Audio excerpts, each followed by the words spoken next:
harusnya dari percakapan kami itu ada sebuah nanti untuk merawat ingatan itu, Pak Profesor.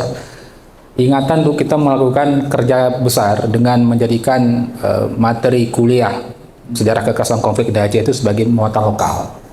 Jadi mungkin nanti saya sebagai warga biasa lah ya, meminta kepada KKR untuk memfasilitasi berkumpulnya kampus-kampus utama di Provinsi Aceh dari berbagai macam zona, Banda Aceh, Langsa dan macam, untuk menyusun kurikulum bersama.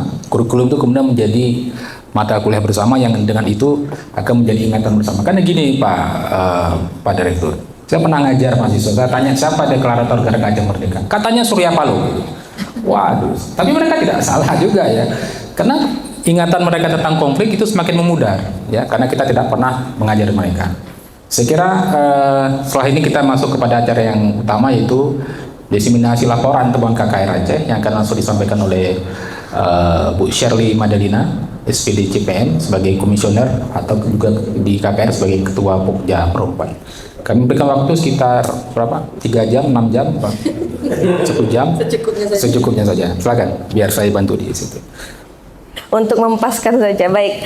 Jadi dalam laporan ini, ikhtisar laporan tersebut itu ada pendahuluan sejarah konflik Aceh, juga berisi tentang kerangka hukum dan hak asasi manusia, temuan dan analisis, kesimpulan dan pertanggungjawaban, serta bab terakhir yaitu membahas tentang rekomendasi. Laporan ini sendiri bisa diakses buat kawan-kawan, diunduh di website kkr.acehprof.go.id. Jadi di situ bisa dilihat laporan temuannya. Karena kalau cetakan bukunya ini kebetulan tidak banyak, sehingga tidak bisa kami bagikan kepada seluruh peserta. Selanjutnya di sini ada pendahuluan. Pendahuluan itu ada pembentukan KKR Aceh, pengungkapan kebenaran, metode dan teknik pengambilan pernyataan, yang di situ nanti ada dijelaskan tentang persiapan pengambilan pernyataan, ada pelaksanaan pengambilan pernyataannya, juga ada pengambilan pernyataan korban khusus kasus kekerasan seksual, juga ada rapat dengar kesaksian dan lokus serta jumlah pernyataan yang dihimpun, manajemen dan perlindungan data, pengarsipan dan klasifikasi dokumen PP. Lalu selanjutnya menjelaskan tentang metode penulisan laporan, keterbatasan sumber data, kelemahan data, peluang laporan dan sebagainya. Nah, selanjutnya ini adalah pengambilan pernyataan yang dilakukan KKR Aceh. Formulir pengambilan pernyataannya telah terbit sebanyak 5.794. Dari jumlah tersebut berhasil diambil yang dianggap lengkap datanya sebanyak 5.195 di 17 kabupaten kota di Aceh. Untuk Langsa sendiri itu jumlah korban yang kita ambil pernyataan ada sekitar laki-laki sebanyak 74, perempuannya 17, jadi totalnya itu ada 91. Selanjutnya kami juga menjelaskan sejarah konflik Aceh, di mana dimulai dari periode kolonial, dekade awal pasca kemerdekaan Indonesia, pengakuan Aceh sebagai provinsi dalam NKRI, lalu pemberontakan DITII, lalu ada pergolakan Gerakan Aceh Merdeka tahun 1976, DOM tahun 1989 hingga 1998, Reformasi Politik Nasional, Operasi Sandi tahun 1999 sampai 2003 dan upaya dialog penyelesaian konflik, serta ada darurat militer, darurat sipil, gempa, hingga menjadi perjanjian kesepakatan damai tahun 2005. Nah, ini ada beberapa foto rapat dengar kesaksian, yaitu dulu pernah dilakukan di mana korban memberikan kesaksiannya, tapi rapat ini tertutup, tidak terpublish seperti itu. Selanjutnya dijelaskan tentang kerangka hukum dan HAM. Jadi secara nasional tentu ini kerangkanya, ada juga ada kerangka nasional, dapat dilihat ya. Bisa dibaca ya Bu ya, Pak ya? Bisa. Ada di internasional juga tentu merujuk pada hukum HAM internasional, hukum humaniter dan hukum pidana internasional.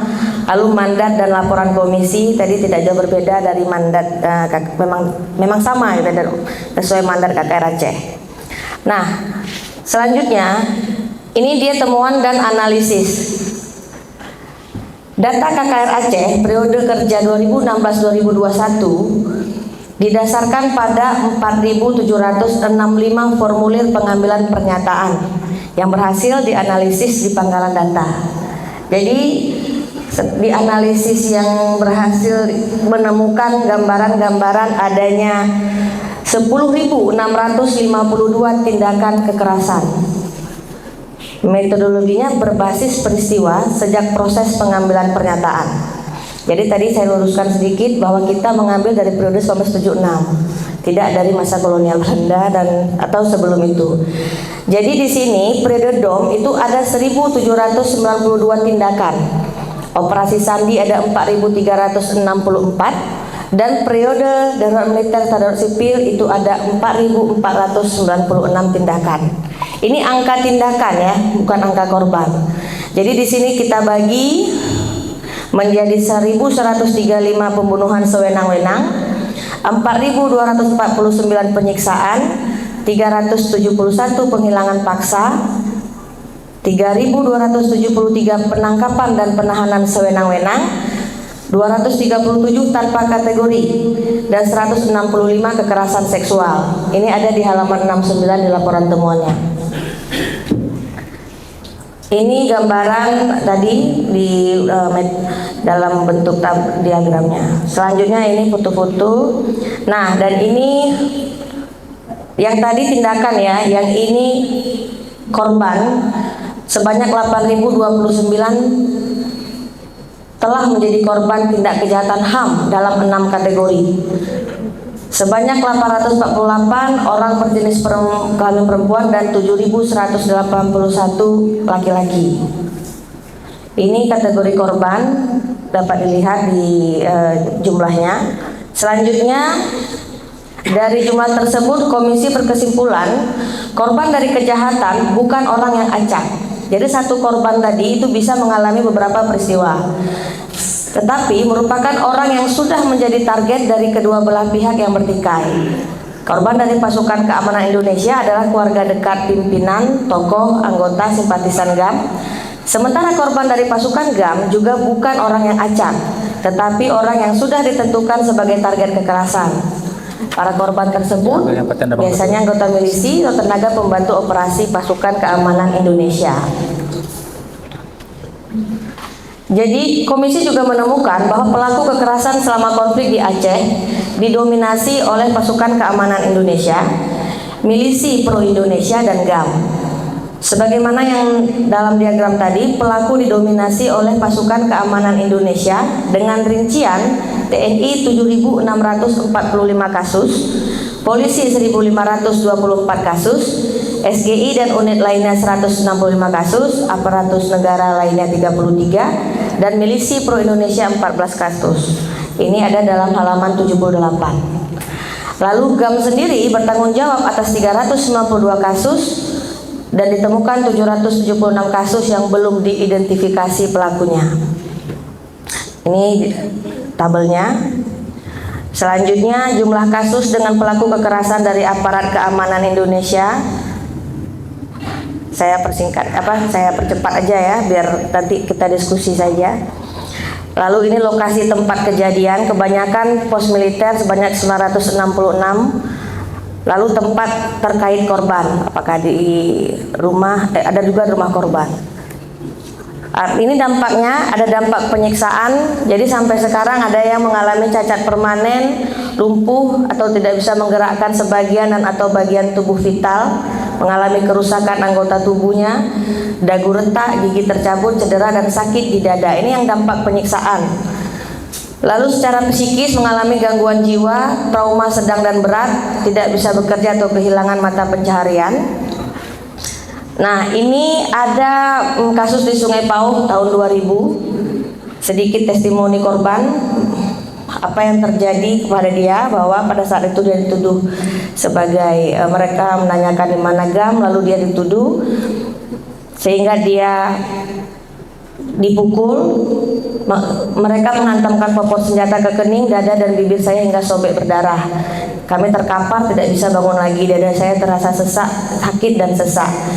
Jadi ini salah satu korban yang ada di Sungai Pauh yang kami data. Nah, ini juga kesaksian penyiksaan M Aceh Timur juga ada di buku tersebut. Lalu ada kesaksian penyiksaan di Alur Brawi. Nah, ini selanjutnya ada dampak kejahatan kekerasan seksual. Kalau kekerasan seksual ini dampaknya ada secara fisik, psikis, dan ekonomi. Kalau yang secara fisik ada yang saluran kemihnya bocor, kerusakan organ reproduksi, bekas luka bakar di kemaluan atau dada, serta anak yang dalam kandungan terlahir cacat atau meninggal. Dan dampak psikis itu malu, trauma, sakit hati, sedih, ketakutan, dan depresi. Bahkan ada yang memiliki keinginan untuk bunuh diri. Sementara dampak ekonomi akibat peristiwa tersebut menjadikan mereka tulang punggung keluarga. Ini bagi korban perempuan yang suaminya terbunuh atau diceraikan, serta tidak mampu lagi bekerja. Ini bagi korban pria, ada yang anak putus sekolah, tidak punya tempat tinggal, dan sulit mendapat pekerjaan yang layak. Dan ini dampak peristiwa pembunuhan tidak sah dan bertentangan dengan hukum, hampir sama secara psikis, dan dampak sosial dan ekonominya itu tidak mengetahui kuburan anggota keluarga, serta ada anak putus sekolah dan kehilangan tulang punggung keluarga. Ini dampak penghilangan paksa, hampir sama. Sehingga kesimpulan dan pertanggungjawaban, komisi menilai semua tindakan kekerasan yang dianalisis merupakan tindakan pelanggaran HAM utama dan merupakan pelanggaran HAM yang berat karena memiliki elemen-elemen kejahatan serius HAM sebagaimana tercantum dalam Undang-Undang Nomor 26 Tahun 2000 tentang Pengadilan HAM, Statuta Roma, dan Hukum Humaniter Internasional. Komisi juga menemukan bahwa pola kejahatan yang terkait satu sama lain dan merupakan bagian dari strategi tempur yang digunakan oleh pasukan keamanan. Serta GAM juga melakukannya meski dengan jumlah kasus yang sangat minim. Jadi sekitar kurang dari 2%. Serta komisi menemukan bahwa aparat TNI, Polri, dan mereka yang berada di bawah kendalinya bertanggung jawab atas pelanggaran HAM sistematik dan dalam skala luas terhadap warga sipil. Jadi kejahatan ini dilakukan untuk menebar teror serta ketakutan demi menguasai dan menundukkan masyarakat Aceh pada saat itu. Oke. Nah, ini bagian rekomendasi. Jadi rekomendasi kita terisi ada rekomendasi untuk perubahan hukum, politik, dan administratif, rekomendasi untuk rekonsiliasi berbasis kearifan lokal, rekomendasi reparasi, serta rekomendasi tindakan hukum pada pelaku pelanggaran HAM, dan rekomendasi tindakan lainnya seperti budaya dan pembelajaran HAM, pemulihan trauma individu dan kolektif, penyebaran laporan akhir di Indonesia dan masyarakat internasional, pengelolaan arsip KKR Aceh, dan museum HAM. Ini beberapa tugu memorisasi foto-foto. Nah, baik, ini setelah saya persingkat sehingga intinya pada akhirnya kita ingin menjelaskan bahwa negara berkewajiban untuk melakukan penghormatan, perlindungan, dan pemenuhan dalam berbagai situasi baik damai maupun konflik. Dan selanjutnya kita ingin menyaksikan atau mendengar bagaimana pandangan akademisi terhadap semua ini. Kami kembalikan kepada Pak Angkang. Terima kasih Bu Shirley atas pemaparannya. Kita melihat betapa kekerasan telah menjadi cerita panjang di Aceh sepanjang puluhan tahun. Ya. Tadi disebutkan di akhir bagaimana aparat negara, bahkan juga Gerakan Aceh Merdeka, juga kelompok pro milisi atau pro kepada Indonesia yang juga melakukan kekerasan itu. Dan sebagai sebuah lembaga resmi yang dibentuk sebagai yang mengemban amanat ya, pasca Eni Helsinki, kita melihat bahwa KKR mencoba untuk mencari ya kisah-kisah kekerasan itu agar korban yang selama ini diabaikan juga hadir menjadi aktor utama untuk menceritakan apa yang telah mereka alami, dan paham bahwa korban adalah instrumen utama yang harus mendapatkan keadilan dari segala kekerasan yang ada sepanjang sejarah di Aceh ini. Sebelum kita nanti akan mendengar ya para akademisi berbicara terutama masalah ini, kita akan coba dengarkan dulu dari respon atau tanggapan atau juga pandangan perspektif dari Bapak Dr. Suhaimi Sofyan. Kepada Pak Suhaimi kami persilakan. Allahumma ftah alaina hikmataka wa anshur alaina min khazain rahmatika ya arhamar rahimin. Yang kami muliakan para komisioner KKR Aceh yang sudah berhadir di Pasca Sarjana IAIN Langsa.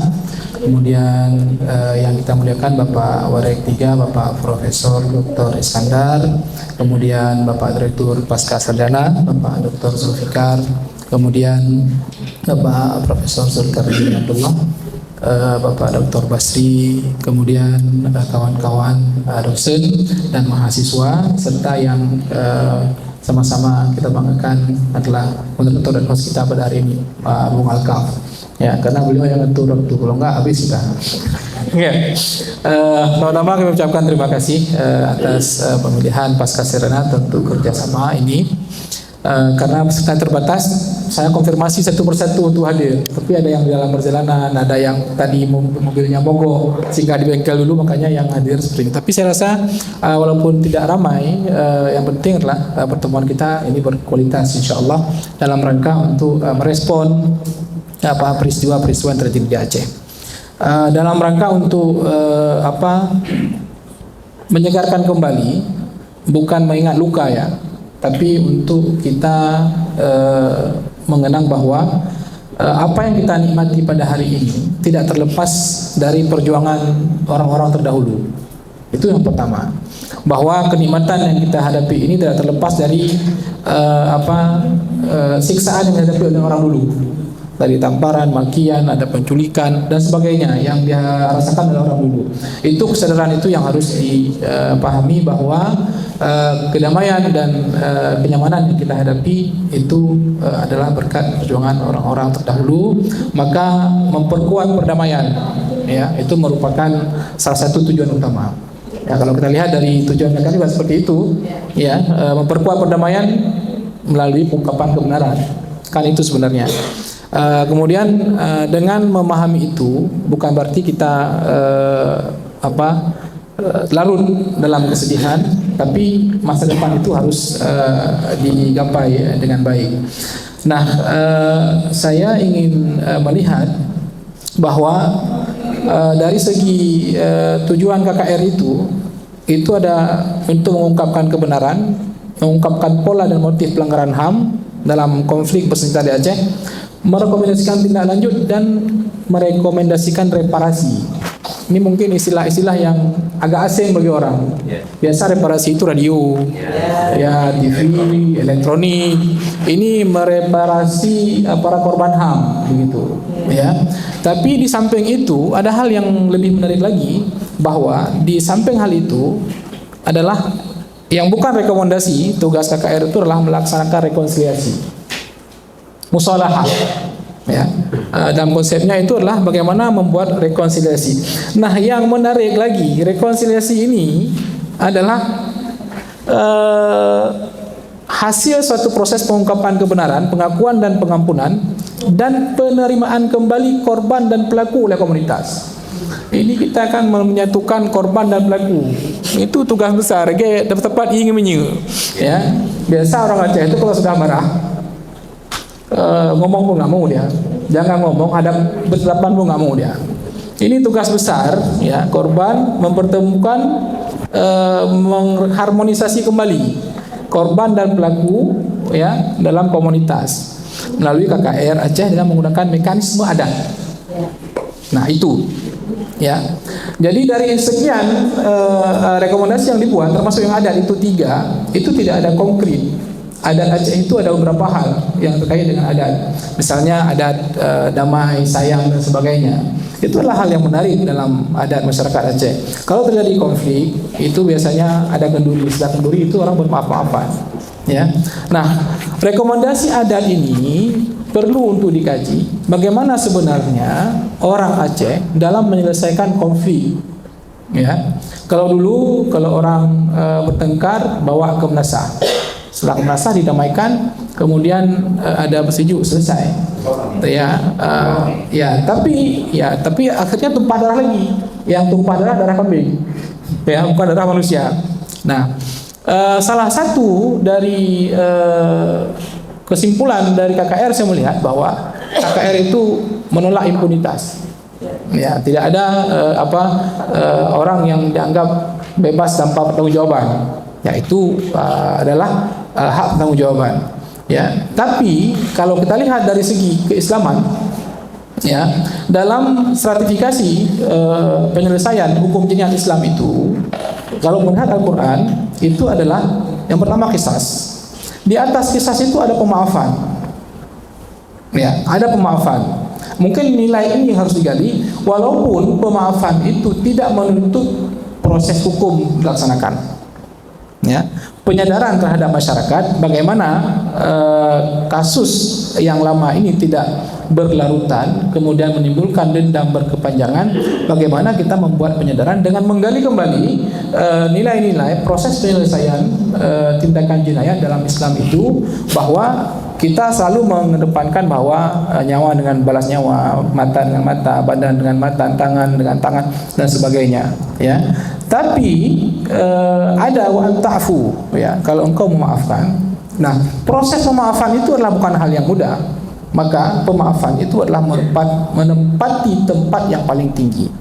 Nah, kalau kita lihat dari segi keislaman juga, misalnya proses yang dilakukan oleh KKR ini masuk la khaira fi katsir min najwahum illa man amara bi sadaqatin aw ma'rufin aw islahin bainan nas. Tidak ada kebaikan kecuali ngajak bersedekah, ngajak buat baik, dan untuk memperdamaikan antar manusia. Ya, ini mungkin nanti karena kenapa saya ngomong seperti ini? Karena salah satu dasar ataupun asasnya adalah asas keislaman. Ya. Nah, tapi dari semua dasarnya disimpulkan dari temuan dan diseminasi ini, kita melihat bahwa semua adalah merujuk kepada hukum HAM internasional, konvensi-konvensi, kemudian undang-undang HAM kita, kemudian ada undang-undang tentang peradilan HAM, ya, baik yang 33 ya. 33 2009 dan 26 2000. Ya, 33 2009 itu tentang undang-undang HAM, kemudian 26 itu tentang peradilan HAM. Nah, kita melihat kembali peristiwa ini kan menimbulkan juga dampak hukum. Misalnya ini kan kejadiannya di bawah 2009, ya, walaupun nanti ada yang boleh diperiksa. Nah, kemudian yang data-data yang disampaikan oleh kawan-kawan itu kan dari 76 sampai 15 Agustus 2005, ya, itu yang tugasnya. Tapi ada satu tugas lagi yang sebelum 76, ya. Jadi itu yang mungkin semakin lama semakin susah mendapatkan data dan bukti, ya. Jadi itu yang perlu untuk kita lihat, bahwa bagaimana prinsip-prinsip keislaman dan nilai-nilai adat Aceh itu dikedepankan, karena memang itu amanah yang dibebankan kepada KKR, bahwa mereka untuk rekonsiliasi berdasarkan adat Aceh. Ya. Kemudian terkait reparasi ini kan, ini mungkin kawan-kawan juga nggak tahu, mungkin bisa dijelaskan. Reparasi ini hak korban atas perbaikan atau pemulihan yang wajib diberikan oleh negara kepada korban karena kerugian yang dialaminya, baik berupa restitusi. Ini kan istilah-istilah yang orang nggak paham ya. Ya, kompensasi, rehabilitasi, jaminan ketidakberulangan, dan hak kepuasan.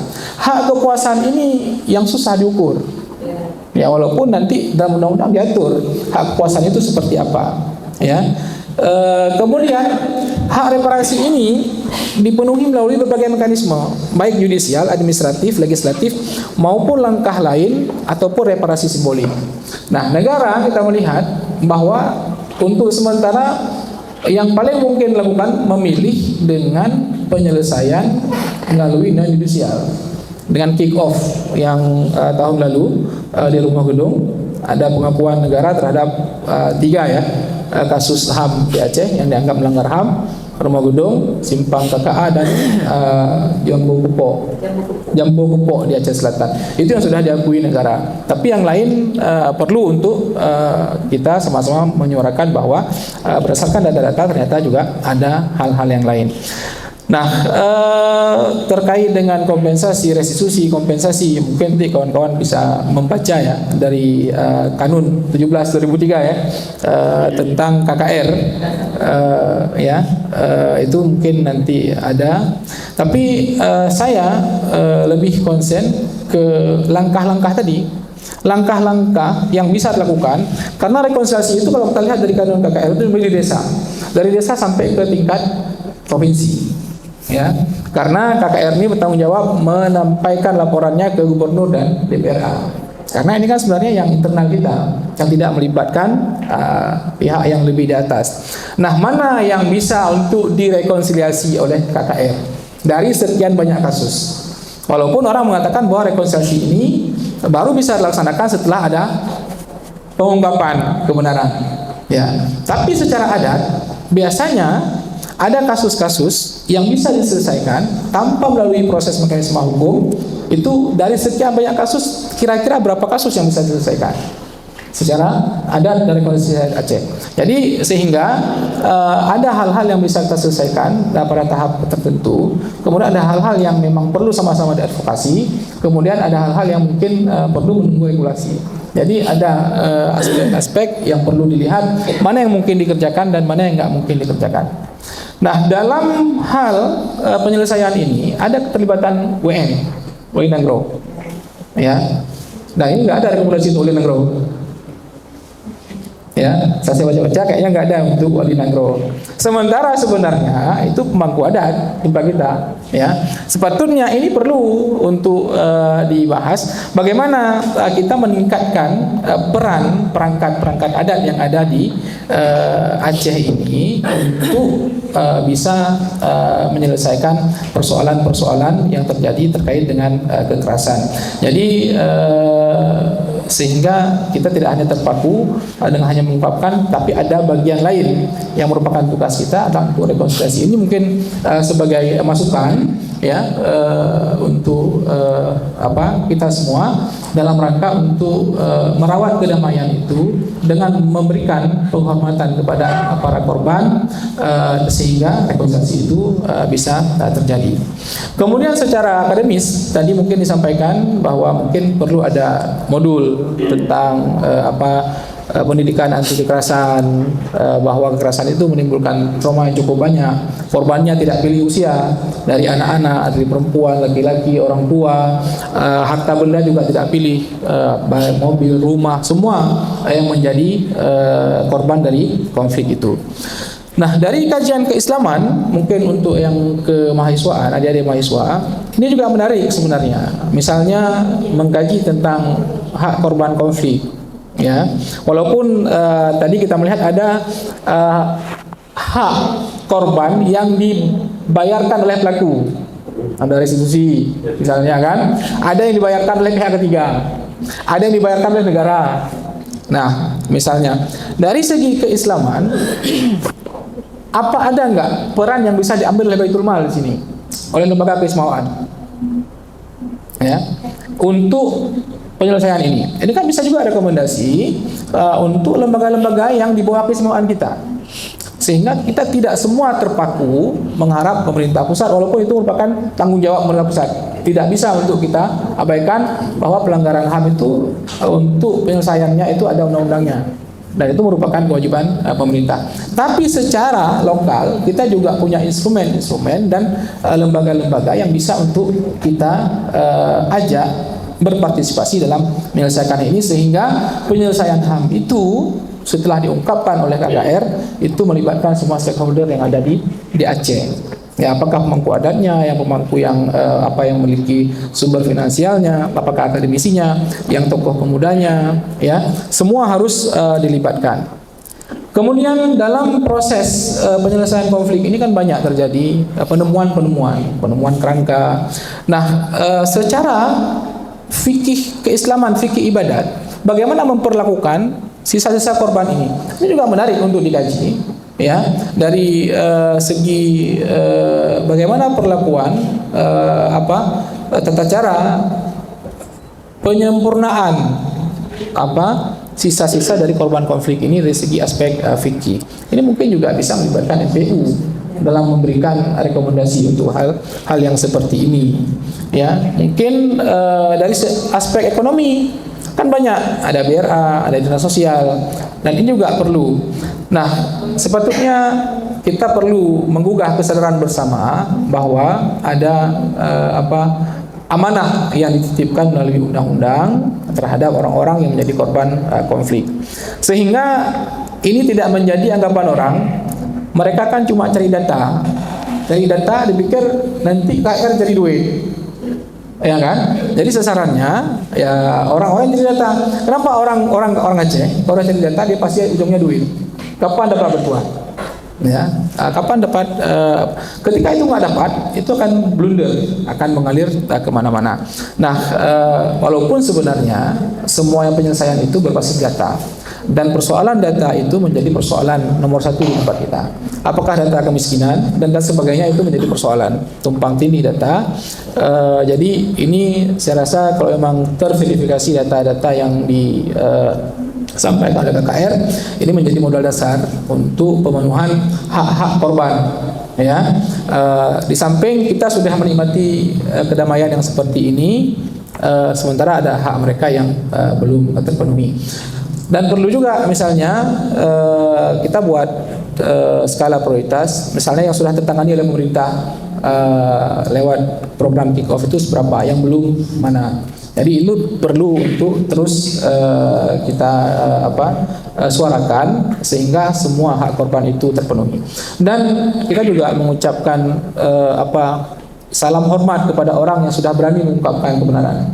Ya, bahwa tidak semua orang dengan trauma yang dihadapi itu mau menceritakan. Dia ingin menguburkan, tapi ketika berani mengungkapkan itu, kemudian itu jadikan sebagai dasar untuk kebijakan publik, itu merupakan sebuah hal yang sangat luar biasa yang patut diapresiasi. Jadi kita apresiasi sikap para korban yang terbuka, kemudian juga kita apresiasi usaha kawan-kawan KKR. Tapi dari segi laporan, ini kan ada laporan 6 bulanan, ada tahunan, ada akhir jabatan ya. Saya nggak tahu ini apakah akhir jabatan ataupun ini pertengahan jabatan. Walaupun di sana ada COVID dan sebagainya ya. Sehingga sebetulnya ini adalah laporan yang periode yang lalu, tapi diseminasikan pada periode yang sekarang. Nah, mungkin kawan-kawan yang periode 2227 nanti kita akan tunggu laporan berikutnya ya tentang hasil kerja KKR periode yang keduanya. Periode yang kedua ya, mudah-mudahan ini membawa angin segar bagi proses penyelesaian konflik di Aceh dengan menggunakan koridor-koridor baik hukum ataupun adat ataupun agama, dan itu juga merupakan sebuah kerangka dasar yang diamanahkan dalam Kanun nomor 17 tentang KKR ini. Jadi saya rasa demikian untuk tanggapan ringkasnya. Nanti lebih dalam lagi dalam diskusi dengan kawan-kawan. Terima kasih. Assalamualaikum warahmatullahi wabarakatuh. Terima kasih Pak Suhaili. Saya kira ini perspektif yang memperluas ya horizon kita mengenai karena di shooting agak dekat-dekat sih lah ya. Tadi disampaikan kalau ini laporan periode lalu, kira-kira gitu nanti kemudian. Nah, sekarang pertanyaannya atau juga tantangan kepada komisioner periode sekarang, laporan seperti apa yang akan kita baca gitu ya kira-kira. Nah, beberapa hal tadi Pak Suhaili menyampaikan memperluas horizon ya, karena kita terus terang kita sadar bersama-sama bahwa KKR juga memiliki keterbatasan gitu dalam beberapa aspek ya yang agak-agak krusial dengan saya bilang di sini ya. Tetapi aspek-aspeknya bisa begini. Ini tidak hanya dalam soal hukum, tapi juga soal politik. Misalnya, ini contoh bagaimana yang diajukan oleh pemerintah pusat adalah tentang penyelesaian non judicial, tapi korban meminta penyelesaian judicial. Ini kan satu hal yang menjadi tantangan bersama. Bagaimana kita bisa menyelesaikan tantangan ini? Lalu kedua yang tadi Pak Suhaili sampaikan, kira-kira menarik pelibatan banyak pihak. Gitu. Kita sering ya, Bu Shirley, teman-teman komisioner lainnya melihat contoh-contoh penyelesaian kekerasan masa lalu seperti Afrika Selatan yang sering orang rujuk, atau Korea tadi disampaikan. Kalau kita memakai model yang kita punya, itu selesai nggak? Kan boleh kan kita tadi ikut misalnya pelibatan, kan begini ya. Tadi saya tergugah dengan soal penemuan tulang itu. Sapriyadi tadi yang menyebutkan di awal sebelum kita ke sini. Itu kan tulang korban. Ada orang yang tidak menemukan lagi, orang hilang itu lebih menyakitkan daripada menemukan gitu. Kan ada lagunya Rafli itu yang yatim itu kan menjelaskan pada kita betapa hilang itu tanpa jejak, tanpa kubur itu sangat menyakitkan. Lalu tiba-tiba menemukan tulang gitu. Tulang tanpa jasad lagi. Ketika kita menghadirkan aspek agama, fikih yang barangkali kalau orang-orang yang bukan pendekatan Islam menganggap ngapain fikih kan gitu. Padahal fikih itu adalah soal pengakuan juga, soal rekognisi gitu. Ketika dia diperlakukan layaknya sebagai jenazah utuh, itu kan satu reparasi kepada korban atau keluarga korban. Hal-hal gini yang saya kira yang menjadi catatan panjang kita, Bu Shirley. Ya, moga-moga nanti di akhir periode ini kita akan melihat banyak perspektif bagaimana penyelesaian. Kita tahu bahwa akan banyak tantangan gitu.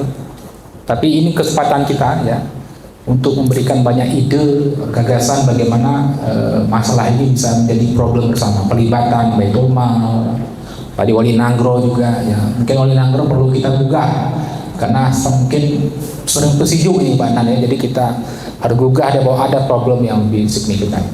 Jadi teman-teman sekalian, kita banyak para guru-guru di sini, ada Pak Zulkarnaini, ada Pak Zulfikar, juga ada Pak Basri. Kami sebelum juga ke Pak Dayan, Pak Mul, Pak Nan dan seluruh mahasiswa yang ada di sini dan juga para alumni ya, dari alumni ya.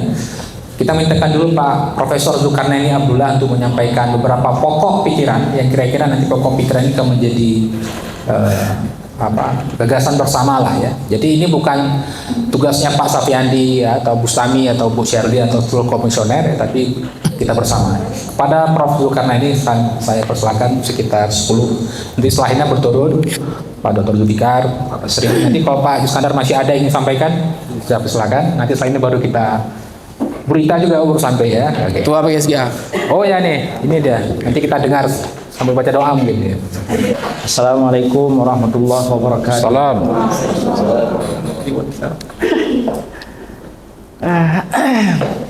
Alhamdulillah wassalatu wassalamu ala Rasulillah Sayyidina Muhammad wa ala alihi washabihi wa wala. Yang terhormat Bapak Wakil Rektor, Pak Profesor Iskandar Biman, Bapak Direktur, Bapak Wakil Direktur,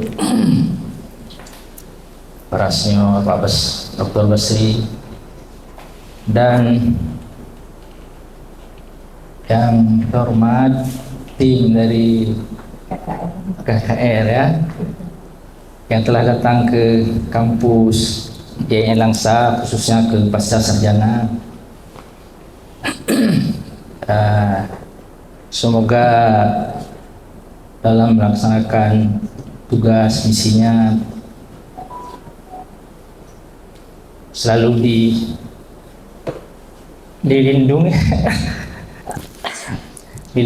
oleh Allah ya, dan sukses membawa pesan kedamaian kepada masyarakat Indonesia. Jadi pertama sekali saya ingin menyampaikan apresiasi yang sangat tinggi kepada tim dari Komisi KKR ini. Dulu waktu Fuadi almarhum, saya pernah dulu bincang-bincang sama dia. Saya tanyakan, doh naya kerja dalam tim ini. Lalu dia cerita panjang yang membuat perasaan saya kagum dan sangat mengapresiasi, serta juga ada rasa khawatir ya. Dan dia juga cerita tentang teror-teror Jadi saya membayangkan kerja kawan-kawan tim KKR ini sangat luar biasa sekali. Baiklah, saya sendiri sebenarnya saya tidak pernah menjadi korban, tapi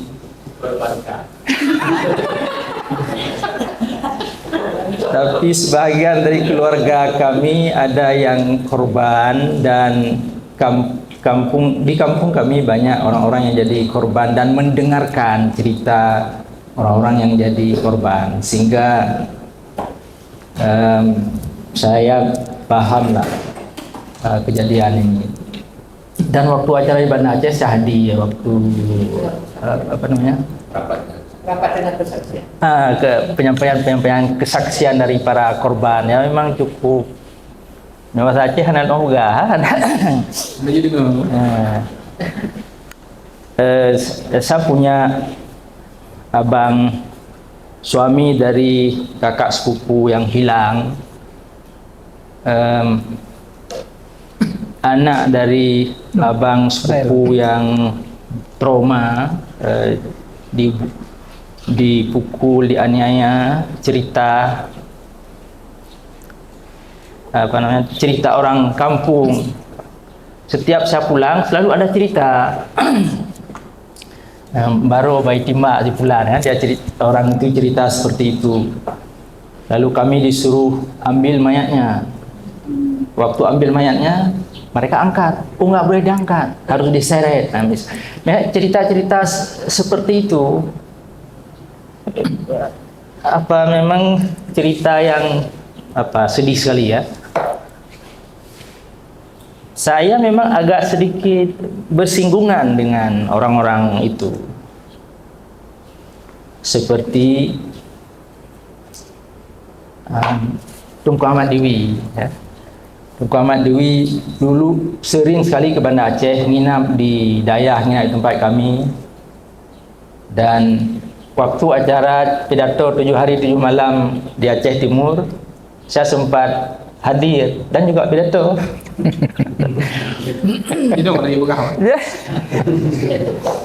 Dan banyak foto-foto saya pegang pedang mat pedang Muhammad Dewi, dan saya simpan. Waktu saya pulang kuliah S2, nenek saya cerita, Hanali fotonya kabeh belum tanam. Sudah, artinya foto-foto itu sudah saya tanam semuanya, nggak ada lagi. Karena pada waktu itu saya tidak saya tidak bisa membayangkan seandainya misalnya foto itu ditemukan, ya saya mungkin akan akan menjadi bagian dari kelompok orang-orang yang bernasib seperti itu. Jadi ini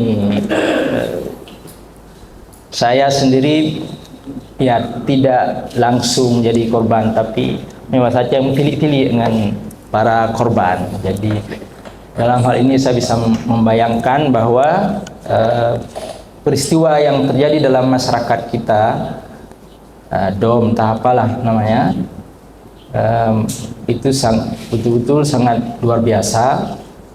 Dan adanya upaya pemerintah membentuk tim untuk melakukan investigasi terhadap para korban, dan adanya keinginan pemerintah untuk melakukan upaya rehabilitasi, saya kira harus kita apresiasi, kita dukung, dan kita ikut secara bersama-sama untuk menyukseskannya.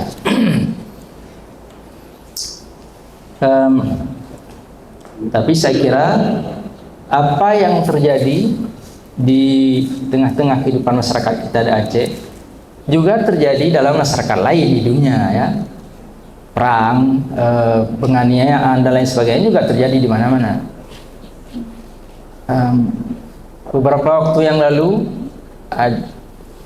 ada senator Amerika yang bilang sama Netanyahu, kenapa enggak dijatuhkan bom nuklir aja di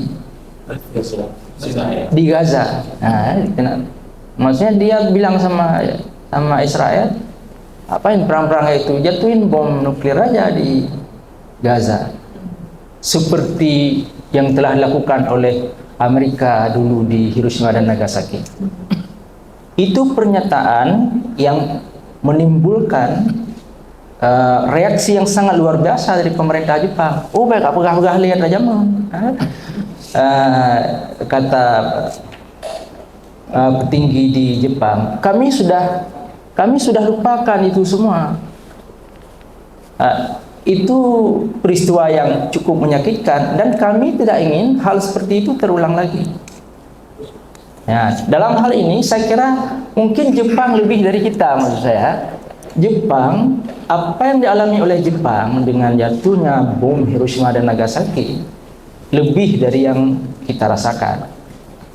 Tapi Jepang berusaha untuk menguburkan, bukan ingin melenyapkannya dari sejarah seperti cerita Pak Alkaf tadi. Tapi Jepang ingin menguburkan memori negatif itu. Dan ketika ada parlemen Amerika yang bilang seperti itu, Jepang sangat marah. Ini menunjukkan bahwa jangan lagi singgung-singgung hal seperti itu. Jadi menurut saya kita bisa belajar juga dari Jepang. Ya. Belajar dari Jepang. Jepang melakukan edukasi apa sebenarnya terhadap masyarakat mereka, sehingga mungkin kalau kita sangat mendendam ya, kayak bom nanggrotannya yang menimbulkan destruksi sangat luar biasa sekali.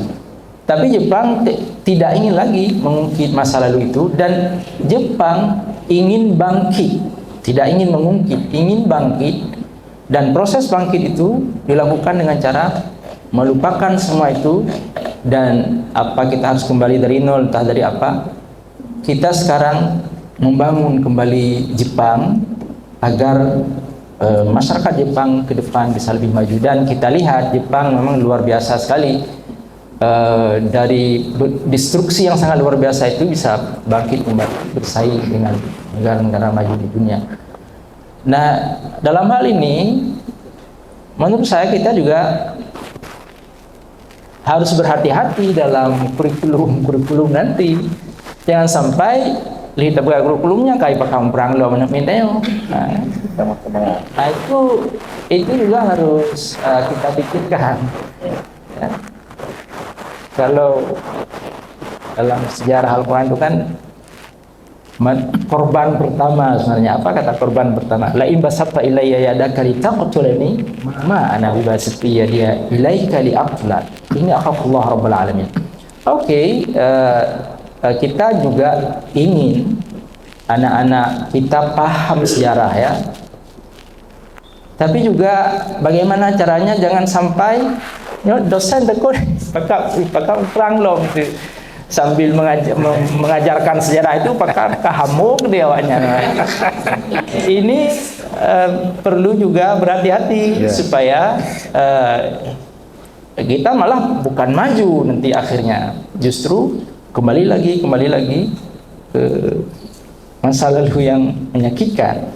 Nah, ini harus kita pikirkan. Saya kira bisa belajar dari Afrika, belajar dari, saya tidak tahu persis, tapi saya membayangkan bahwa banyak yang kita bisa pelajari, seperti kejadian seperti di Afrika, seperti di Jepang atau negara-negara lain yang pernah mengalami sebuah penderitaan akibat perang, tapi mereka bangkit.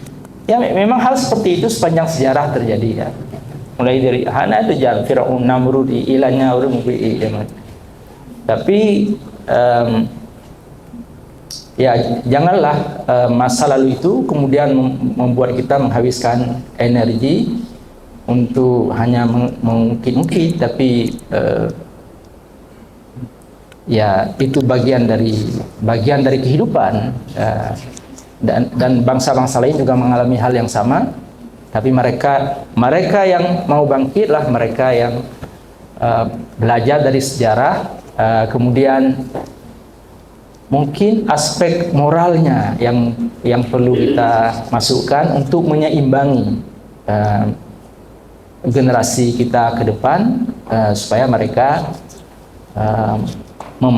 mau melihat sejarah itu untuk mengambil pelajaran. Saya kira demikian yang bisa saya sampaikan. Saya agak susah kalau ngomong cerita itu sebab saya terkenang ke rumah saya. Tentara itu pernah tinggal di dekat rumah saya, mandi ke rumah ke sumur ibu saya, dan adik-adik saya pernah ditodong ya. Dan ibu menceritakan apa si agam sinya pucat di todong. Jadi saya memang agak enak. Saya waktu itu keluar daerah, keluar negeri, sehingga saya tidak merasakan itu. Tapi adik-adik saya merasakan itu. Kalau saya mungkin tidak keluar negeri atau tidak keluar daerah, mungkin kenang. Saya tahu sekali pada waktu itu. Dan pada waktu itu seorang abang sepupu saya datang ke Australia, bawa teman orang Malaysia berjenggot. Dia ketok pintu. Tidak tahu dia datang ke Australia. Saya hampir lari. Kawan saya buka pintu, dia bilang, ada orang datang tanya, Zul. Bukan Roy dari Aceh. Sebab bapak saya pernah beberapa kali dipanggil oleh aparat. Beliau tidak menceritakan, beliau mungkin menyembunyikan. Saya kira beliau menyembunyikan apa yang terjadi. Jadi saya pada waktu itu juga pernah ngajak-ngajak teman-teman dakwah, dan keras-keras dakwah mereka itu. Jadi, sehingga saya memang tidak, saya mungkin diselamatkan lah ya. Kalau saya tidak keluar saya ke Semarang pada waktu itu, kemudian ke Australia, dan itu pas kejadian-kejadian puncak-puncaknya, panasnya kejadian di Aceh. Jadi demikian kalau dari pandangan saya. Terima kasih Pak Alkaf, terima kasih semuanya, terima kasih Komisi KKR. Saya sangat mengapresiasi, sangat kagum, sangat bangga dengan pekerjaan yang dilakukan. Semoga selalu dilindungi oleh Allah ya. Terima kasih. Assalamualaikum warahmatullahi wabarakatuh. Terima kasih Prof. Zulkarnain yang pula. Poin pentingnya adalah jangan sampai mengungkit menyebabkan kita gagal bangkit. Nah, kira-kira begitu. Jadi jangan kira-kira problem masa lalu membuat kita tidak bisa maju ke masa depan. Tentang hal teknis misalnya soal kurikulum ya tadi Pak Prof. Zul sampaikan, kira-kira kurikulum ada gerak budilom, kira-kira. Kalaupun ada aspek-aspek moral ya, pelajaran-pelajaran sejarah yang mungkin bisa kita lakukan. Berikutnya kepada Dr. Zulfikar untuk dapat memberikan beberapa pikiran.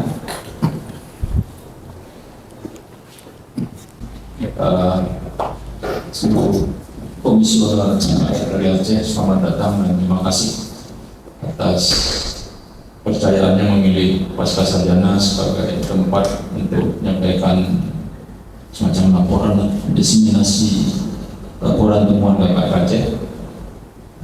Seluruh Bapak Ibu yang berada di sini, Pak Warek, Pak Suhaili, Pak Profesor Zulkarnain, guru-guru senior kita, ada Pak Basri, dan semua yang hadir, mahasiswa, alumni. Jadi menarik ya. Jadi dari apa yang disampaikan, ini masukan-masukan akademik saya kira yang disampaikan Pak Suhaili baik sebagai presiden pembicara pada hari ini, dan juga Pak Profesor kita. Sepertinya ini nyambung dua poin ini. Saya melihat tujuan KKR dari namanya saja, komisi kebenaran, jadi kan harus diungkapkan, diteliti.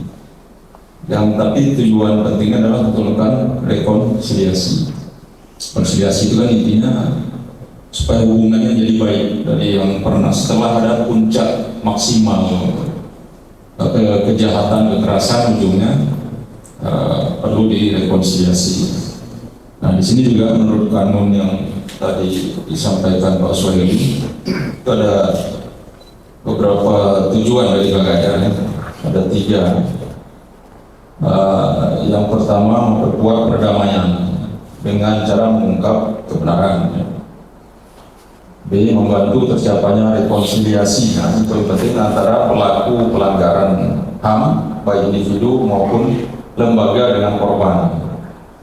Ini saya menggaris bawahi ini, artinya setelah pengungkapan kebenaran, itu poin yang paling penting kan, itu nanti ada rekomendasi dari KKR supaya nggak sia-sia dari pengungkapan kebenaran, apakah itu namanya reparasi, rehabilitas, itu yang paling poin penting. Dibantu supaya psikis korban bisa diperbaiki, korban fisiknya bisa diobati, korban harta benda kalau bisa, itu poin penting. Nah, cuma di sini kita lihat dari prinsip kerja KKR ini yang menolak pengampunan.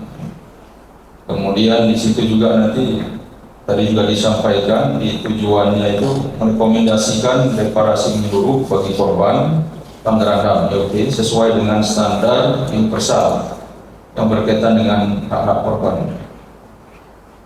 Ini tadi yang rekomendasi untuk penegakan hukum ya. Ini yang kira-kira dengan tujuan rekonsiliasi itu agak benturan. Dalam Islam sendiri tadi Pak sudah sampaikan, pembunuh yang tidak berhak membunuh orang lain itu sanksinya kan dibunuh, qisas. Kalau di qisas itu nggak ada lagi dia. Nah, dalam ajaran Islam sebelum Nabi Muhammad turun pada nabi-nabi dari Bani Israil, Nabi Musa, itu qisas itu tanpa dia, pembunuh harus dibunuh karena keras orang Bani Israil. Dalam ajaran Islam boleh pembunuh nggak dibunuh tapi bayar dia dengan catatan keluarga korban itu memaafkan dan dianya besar. Ini kalau kita umpamakan dengan itu, korban sudah misalnya di rehab ya, psikis maupun hartanya semua, kalau pelakunya juga misalnya HAM-nya ditindak seperti apa adanya, itu bagaimana kira-kira rekonsiliasi itu bisa terwujud nggak? Satu. Karena tujuannya ini kan rekonsiliasi yang paling penting, korbannya terperhatikan, kemudian rekonsiliasi terwujud. Kemudian yang beda membantu tercapainya rekonsiliasi antara pelaku pelanggaran HAM baik individu maupun lembaga. Ini lembaga ini kalau kemarin itu kan ributnya antara pemerintah RI, kalau dari 76 tadi yang dimaksud ya, anggaran yang sudah diungkapkan, pun dengan dulu mereka dilanjutkan dengan GAM. Nah sekarang RI-nya masih ada. Jadi kalau yang bertanggung jawab individu maupun lembaga, kalau misalnya walaupun kecil pelaku pelanggaran HAM-nya itu dari GAM, siapa yang bertanggung jawab saat ini? Nah, misalnya kalau lembaga, kalau RI-nya masih ada lah, TNI-nya dan sebagainya masih ada. Nah, jadi bagaimana konkretnya itu tindak lanjut. Kemudian dari yang sudah diungkapkan kebenaran dan sudah dihasilkan rekomendasi, kami ingin tahu juga bagaimana tindak lanjutnya, baik yang tadi rehab fisik, psikis, harta, dan maupun yang pelanggaran HAM tadi. Itu bagaimana yang sudah ditindaklanjuti setelah rekomendasi, apa yang sudah ditindaklanjuti? Adakah misalnya tentara yang waktu itu melakukan pelanggaran HAM di sidang dengan peradilan HAM dan sebagainya? Kami ingin tahu juga bagaimana itu. Kemudian juga kalau kita lihat dalam skup yang lebih luas, sekarang kan negara yang sibuk menyuarakan HAM, Amerika misalnya yang sebetulnya, hari ini terbukti nyata-nyata dengan kejadian di Gaza, mereka itu sebenarnya bukan orang yang ingin menegakkan HAM, cuma itu politis untuk bisa menekan suatu negara. Seperti di Papua sekarang, kenapa repot kali TNI menegakkan itu? Sedikit salah udah HAM. Artinya bisa kita duga mereka berada di belakang itu, sehingga mereka menyampaikan satu instrumen untuk kepentingan yang ketika perlu dia gunakan, ketika tidak diabaikan. Nah, jadi kita ingin logikanya bagaimana satu sisi rekonsiliasi itu ingin wujudkan, tapi sisi lain ini tadi prinsip KKR ini nggak ada prinsip tanpa ampun ini. Nah, jadi tidak ampun itu sampai penegakan hukumnya. Jadi perlu diinformasikan berapa banyak yang sudah dilakukan penegakan hukum terhadap pelanggar itu. Contohnya misalnya apakah individu maupun lembaga.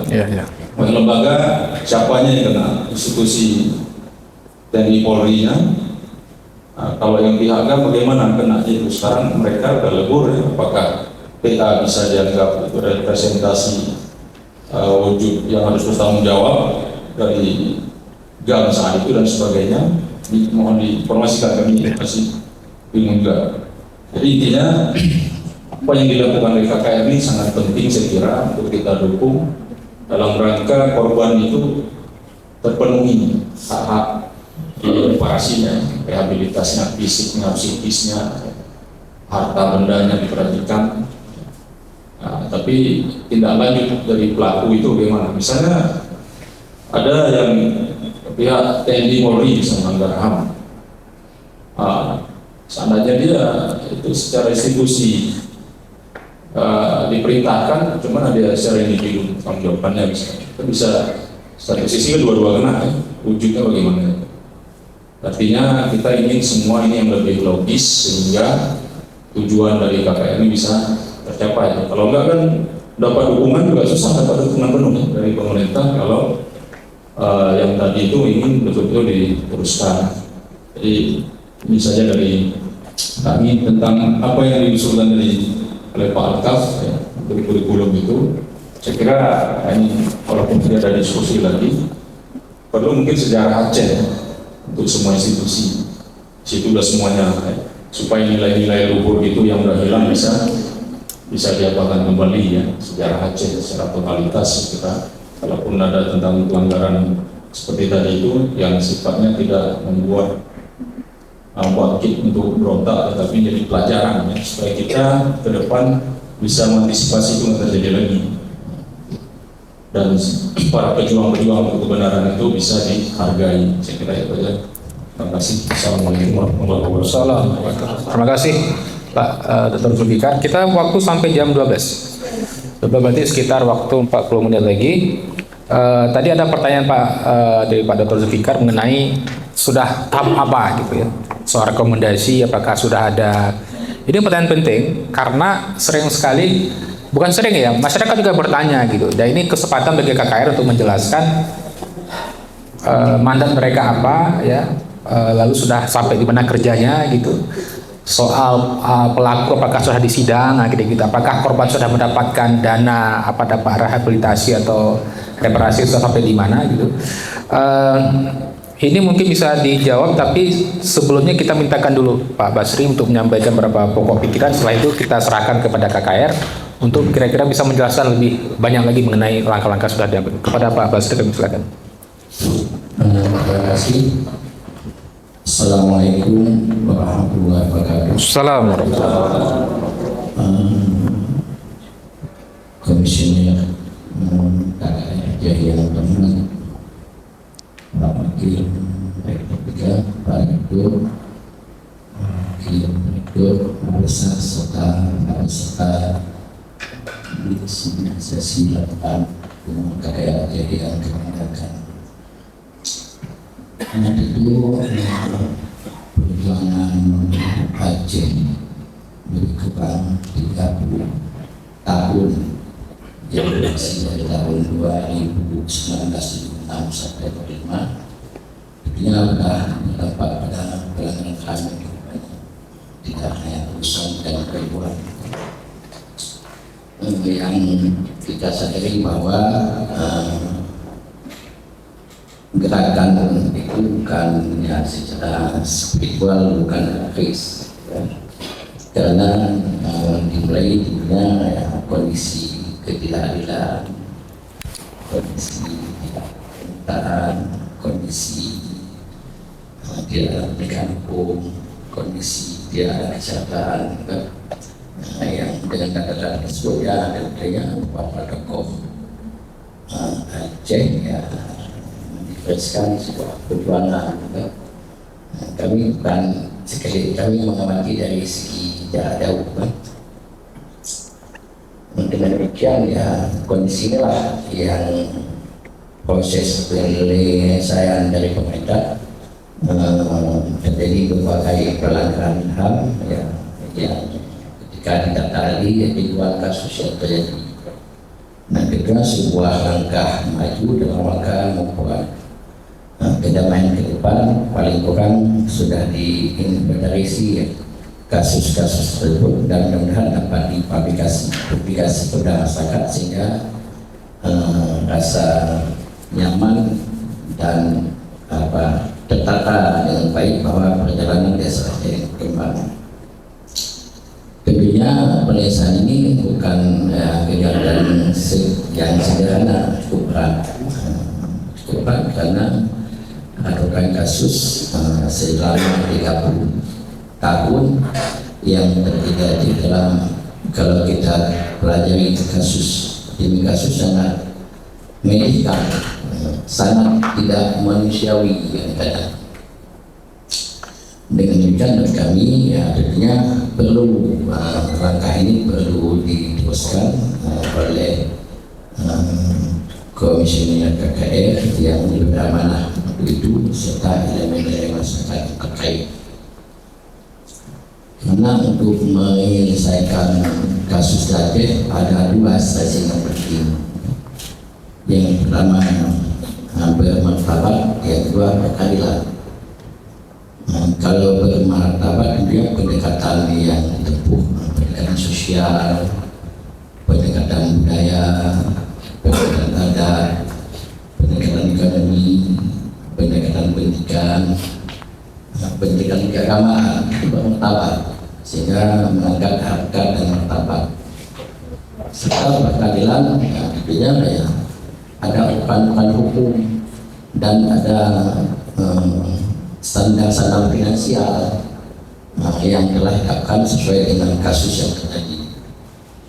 Tapi yang berat ketika bicara berkeadilan, ya semua masalah yang telah dianggap kasus dan diproses pengadilan dan berdampak pada hukum, dan bagi semua korban akan dihukum dengan material, finansial dan intelektual dan sebagainya.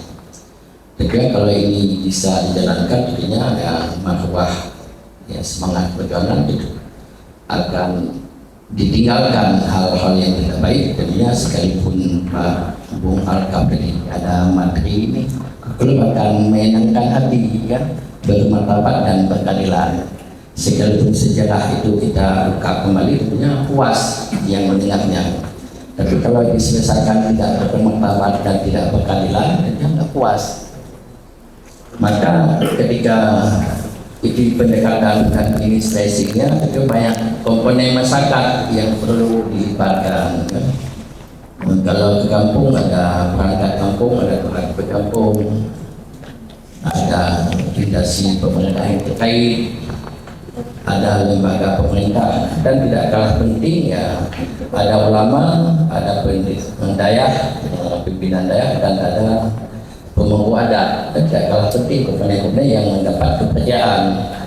Karena ketika peran komponen masyarakat ini, orang Aceh ketika bicara ulama, pimpinan daya, dan tokoh adat tidak puas pun senang hati. Ini tidak puas pun senang hati. Siapa yang bicara? Sesepuh kita, idola kita, pemimpin kita.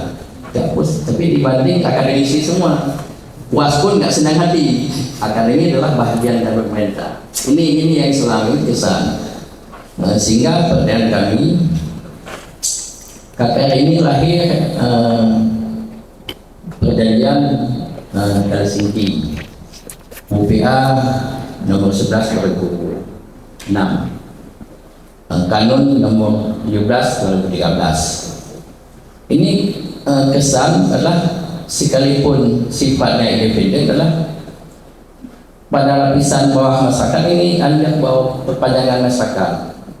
perintah. Selama ini ya masyarakat selama itu ditangani oleh pemerintah nggak yakin, nggak ada percaya. Bagaimana selama ini meyakinkan bahwa KKR ini bisa memecahkan masalah kepada masyarakat? Eksistensi KKR ini belum ada di tengah-tengah hati masyarakat, karena masih dianggap ini bau berpanjang dengan pemerintah. Selama masalah masyarakat di tangan pemerintah hanya selesai, hanya apa? Ini kesimpulan yang ada di sebagian besar masyarakat kita, apalagi yang menerima kasus hana. Nalah dicatat pedih dompeng. Padahal kita tantangan, ya cukup apresiasi kepada kita, cukup menata sejumlah ribuan masyarakat ini disimpulkan oleh masyarakat demikian. Kan? Jadi ada perlu kami tahu juga bagaimana upaya KKN meyakinkan bahwa ini eksis sekali untuk menyelesaikan masyarakat, sehingga masyarakat yakin lewat KKN lambat laun bahwa ini tertata dan sudah selesai sedikit demi sedikit. Yang kedua, ini sifatnya rekomendasi. Apa kekuatan hukum ketika rekomendasi tidak diindahkan atau persentase kecil sekali diindahkan? Menurut kasus benar, apa yang bisa dilakukan berikutnya oleh KKN? Demikian, terima kasih. Assalamualaikum warahmatullahi wabarakatuh. Jadi Bu Sherry dan teman-teman komisioner, ini sudah ada 2 pertanyaan. Sepertinya akan muncul pertanyaan lain lagi. Jadi sambil tutup, mana tahu ada pertanyaan lain. Pak Dayan mau bicara.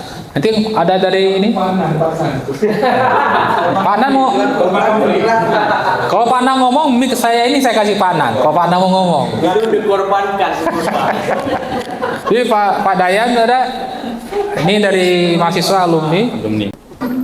Bisa ini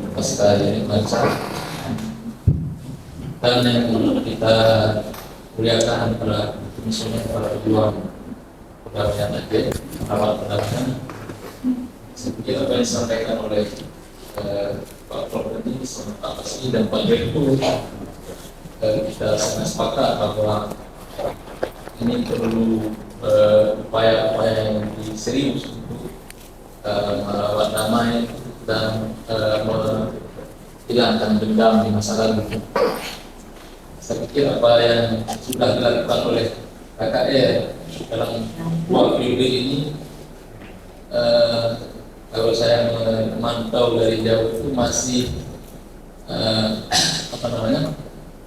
pada huruf K pertama mengungkapkan kebenaran, tapi belum beranjak ke rekonsiliasinya atau belum nampak di tengah masyarakat upaya-upaya rekonsiliasi. Dan kita mengapresiasi ada buku yang sudah ditulis yang mencatat, merekam kebenaran, kesaksian terhadap berbagai peristiwa yang menyakitkan.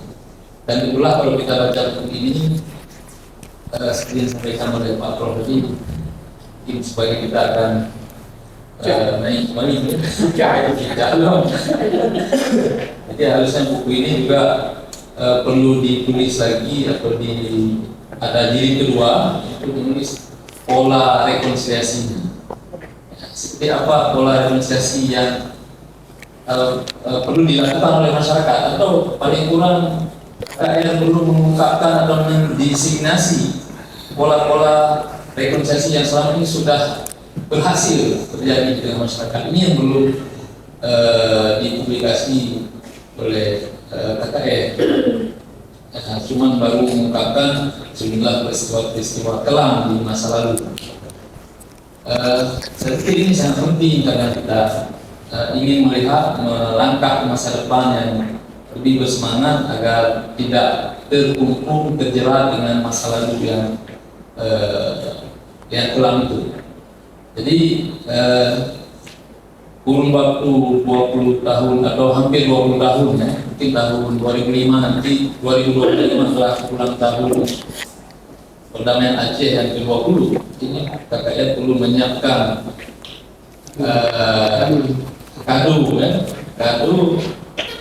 tentang hal-hal yang sudah berhasil direkonsiliasi. Karena dalam kurun waktu itu sudah banyak terjadi rekonsiliasi, misalnya antara milisi dengan GAM yang dulu sangat berseberangan, hari ini mereka bisa duduk berdampingan. Itu kenapa bisa?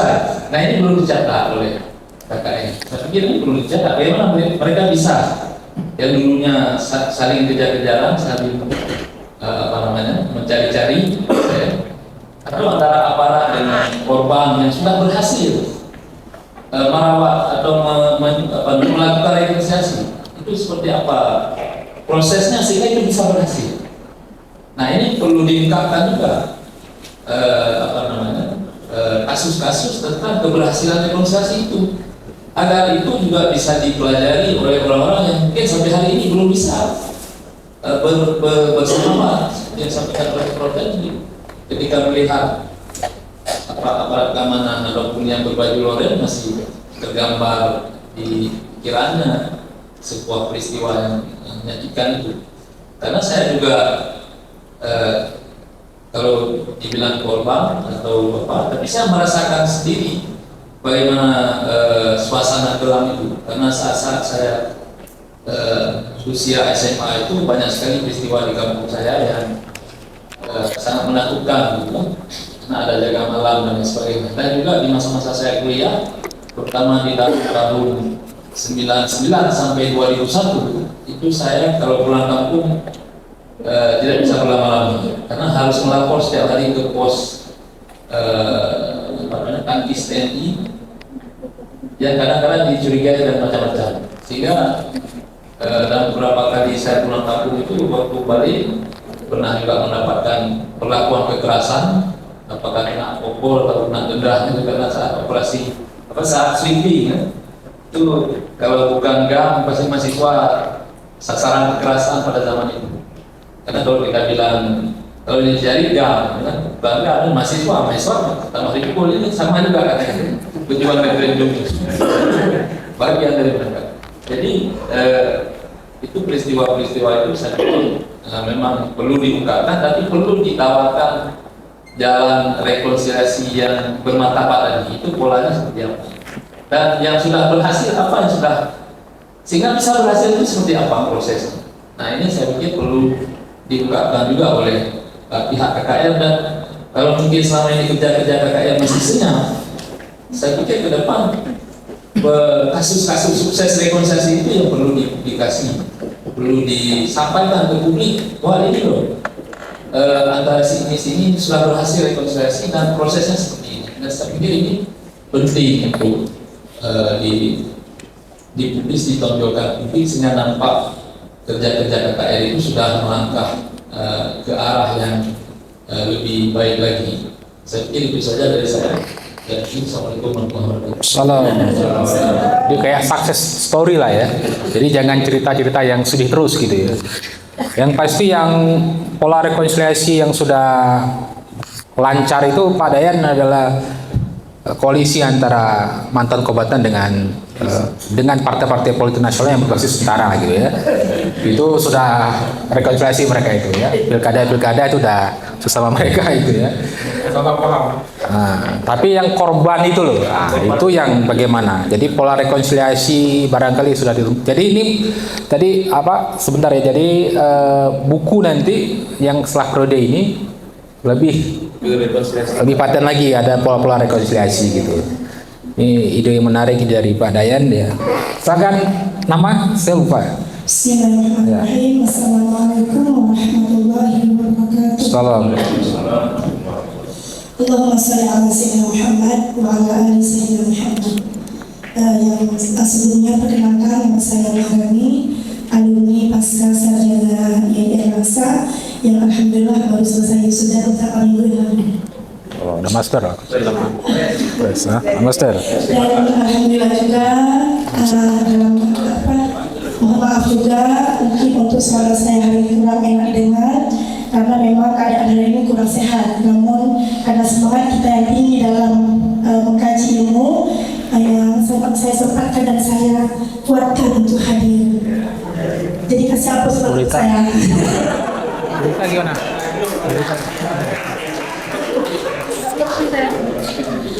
Baik, yang saya hormati kepada Ustaz yang telah berhadir di tengah kita semua, dan yang teristimewa kepada tim KAIR Aceh kan strategi juga di mereka bagus buat Sadawa. menyampaikan tentang apa itu penyeluh Penyuluh. KKN Aceh yang mungkin memang benar yang seperti yang disampaikan oleh Kakak Syari bahwa ini hal yang baru mungkin bagi saya pribadi. Namun untuk berbicara tentang konflik, kebetulan memang saya pribadi belum dan tidak merasakan tidak menjadi korban dan bukan menjadi pelaku, sehingga saya memang tidak merasakan konflik yang terjadi, hanya saja kita mendengar cerita sedih yang terjadi di masa lalu. Namun yang saya rasakan sebagai yang saya rasakan hari ini adalah ketika saya berpergian, misalkan dari sini ke menuju ke Aceh Timur, itu kita ada melewati titik Alabundo, ya. Nah, ketika saya berhenti sejenak di situ dan saya mendengar banyak mayat yang dicopot dan dibuang di titik Alabundo itu, di situ saya merasakan ruh yang sedang memang yang sedang memang sangat merintis atau mungkin memerlukan keadilan. Sehingga ketika kita diundang sebagai peserta dalam proses mengungkapkan 1000 fakta kebenaran, ini sangat menarik dan sangat ingin kita lanjutkan bagaimana proses-proses yang akan dilakukan oleh tim KRN Aceh. Susah ya, kalau udah kurang sehat ya. KKR. Jadi Kak Sherly yang sudah Kak Sherly sampaikan tadi, sekian banyaknya slide mungkin yang dapat saya rangkum atau saya resumkan pada hari ini adalah KKR ini adalah merupakan pengungkapan sejuta kebenaran ya terhadap pelanggaran HAM yang terjadi pada masa konflik Aceh, benar ya? Di mana masyarakat, artinya siapa saja masyarakat yang pernah mengalami kekerasan yang tidak wajar di masa konflik tersebut harus mendapatkan perhatian pemerintah, baik itu rehabilitas, mentalitasinya, kemudian reparasinya, haknya. Jadi itu yang dapat saya simpulkan. Namun yang ingin saya tegaskan di sini, Kak, memang sudah juga dikatakan oleh ustaz-ustaz tadi, bagaimana tindak lanjut yang akan diberikan kepada pelaku dan korban itu. Kemudian mungkin tim KKR ini kan sudah memulai untuk mengungkapkan sejuta kebenaran, dan sudah pastinya sudah ada kiat-kiat dalam memberikan reparasi ataupun hak-hak yang baik itu kepada si korban maupun pelaku. Bisa mungkin kakak sampaikan nanti apa yang sudah diwacanakan, direncanakan, sehingga nantinya bisa diimplementasikan dengan baik dan benar. Kemudian satu lagi kak yang ingin saya ketahui bahwasanya apakah ketika berbicara tentang konflik Aceh, berarti kan ini masa kelam yang lalu gitu kan? Apakah bisa juga, apakah tim KKR ini juga bisa memberikan reparasi kepada konflik yang masa kini, seperti misalkan kita bilang misalnya terjadi pembegalan, yang mana pembegalan ini kan termasuk kita tidak nyaman dengan adanya kejadian-kejadian yang sangat luar biasa yang kita dengar di mana-mana terjadi pembegalan, pembulian yang memang menghasilkan ataupun bisa merebut nyawa seseorang, membuat cedera. Dan memang jujur saya di sini kebetulan bekerja sebagai penyuluh agama Islam di Kementerian Agama Kota Langsa. Jadi memang hubungannya itu dengan masyarakat. Jadi ketika saya lewat itu di tingkat anak-anak ataupun tingkat anak-anak lajang yang mau dia dewasa, itu kita udah ada mental kita tuh udah tertekan sendiri, udah merasa gak nyaman lagi. Kenapa? Karena kita takut terjadi hal-hal yang tidak diinginkan seperti pembegalan tadi. Karena pernah tuh Bu, saya kalau lewat tuh dikasih tempat pisau, entah pisau itu untuk mau diambil kelapa orang, mangga orang, kita nggak tahu. Tetapi ketika saya lewat, Bu, Ibu cantik kali ya, diginikan. Jadi saya nggak pernah lihat, kalau kita tahu mereka di situ kan, bisa lulus terus jam 10 malam itu di Payah kalau nggak salah. Nah, jadi dan gara-gara itu saya menjadi bahwa ada lagi nih, kalau misalnya kita mau apa-apa untuk pergi ini nggak mau lagi, jadi terasa itu sendiri ya Bu itu saja Pak Baik. yang mungkin saya sampaikan. Baik. Lebih dan kurang saya mohon maaf. Saya ucapkan terima kasih banyak kepada tim pengungkap sejuta kebenaran. Ya. Jangan pernah lelah karena ini yang kami tunggu-tunggu dan kami nantikan, dan kami sangat berharap hasilnya yang maksimal. Amin amin ya rabbal alamin. Semoga Allah mudahkan. Saya akhiri dengan hadallahu wa iyyakum ajma'in. Assalamualaikum warahmatullahi wabarakatuh. Salam. Jadi para komisioner, jadi Ibu Marani tanya apakah kekerasan masa sekarang seperti bully, begal itu masuk tidak mandat KKR? Tadi ada yang mau curi kelapa ya, apakah itu juga urusan KKR ya misalnya? Waduh, bisa KKR itu apa? Nah ini kira-kira gitulah ya. Jadi ini waktu kita sekitar 15-20 menit lagi di kesempatan kepada teman-teman komisioner untuk menjawab. Saya catat ada 4 pertanyaan. Karena Pak Nan tadi nggak mau Pak Sueli, jadi cuma ada 4 pertanyaan. Jadi silakan, kalau apa perlu saya ulang lagi atau? Itu ada mic-nya coba. Perlu saya ulang lagi pertanyaan? Ingat nggak? Ini sekali berutuh mungkin ya, masing-masing komisioner ada bidang-bidangnya. Nanti banyak rekonsiliasi yang dijelaskan oleh Pak Andi, deklarasi oleh Bu Iwi, dan pengungkapan kebenaran dan tambahan dari Pak Bustami. Ada beberapa tadi yang kata kunci yang saya lihat bahwa kawan-kawan di sini, terutama Bapak ingin menanyakan apa yang sudah dilakukan KKR. Khusus kami di Wadah Perempuan itu kan kita perhatian khusus terhadap beberapa kasus seperti kekerasan seksual. Jadi salah satu kendala KKR itu ketika dia merekomendasikan. Jadi pemerintah mengatakan tidak ada nomenklatur pelanggaran HAM. Saya berpikir karena saya aktivis perempuan dan saya pendamping perlindungan perempuan dan anak, makanya ada kenal sama saya. Itu sewaktu saya bekerja untuk konflik masa kini itu lebih mudah. Instrumen itu lengkap. Oh, tidak ada anggaran. Jadi kalau kalau korban mengalami kekerasan terhadap diperkosa itu kan tidak ada anggaran, tidak ada bantuan. Dan itu kita langsung ke Baitul Mal. Oh, ke LPSK langsung. Tetapi ketika konflik, ketika itu korban pelanggaran HAM, bahkan DP3A pernah mengatakan ini bukan nomenklatur kami, ini bukan kami. Tidak ada kata HAM di sini. Tapi kan perempuan rentan masuk ke situ. Jadi makanya kerja KKR lebih sulit karena pemerintah kita ini tidak memasukkan kata HAM lagi. Alasannya seperti itu. Saya pernah ke Kementerian Perempuan, itu dikatakan, aduh teman kami Bu Selvi, memang nggak ada kita dalam penanggalan kita, lupa kita masukin korban pelanggaran HAM. Sehingga ketika turun ke DP3A, mereka saklek, maksud aku nggak ada kata pelanggaran HAM, mereka anggap nggak bisa seperti itu. Sama seperti ketika Baitul Mal provinsi itu pernah membuat program memberikan bantuan pemulihan untuk korban kekerasan. DP3A tidak supply datanya gitu. Harusnya korban-korban yang perempuan tadi ketika dijualan DP3A bisa masuk. Bahkan kata Baitul Mal akhirnya bantuan program itu kami hapuskan karena DP3A tidak menyambut itu. Seperti itu waktu itu beberapa hari yang lalu. Itu yang pernah saya kerjakan. Sehingga makanya tadi itu hambatan-hambatan kami, karena sehingga kami perlu memperjuangkan nomenklatur korban pelanggaran HAM tersebut. Jadi itu salah satunya. Yang soal rekonsiliasi lagi, ini kan kita kalau khusus, jadi data kita 20% korban itu mengalami kekerasan seksual. 20%.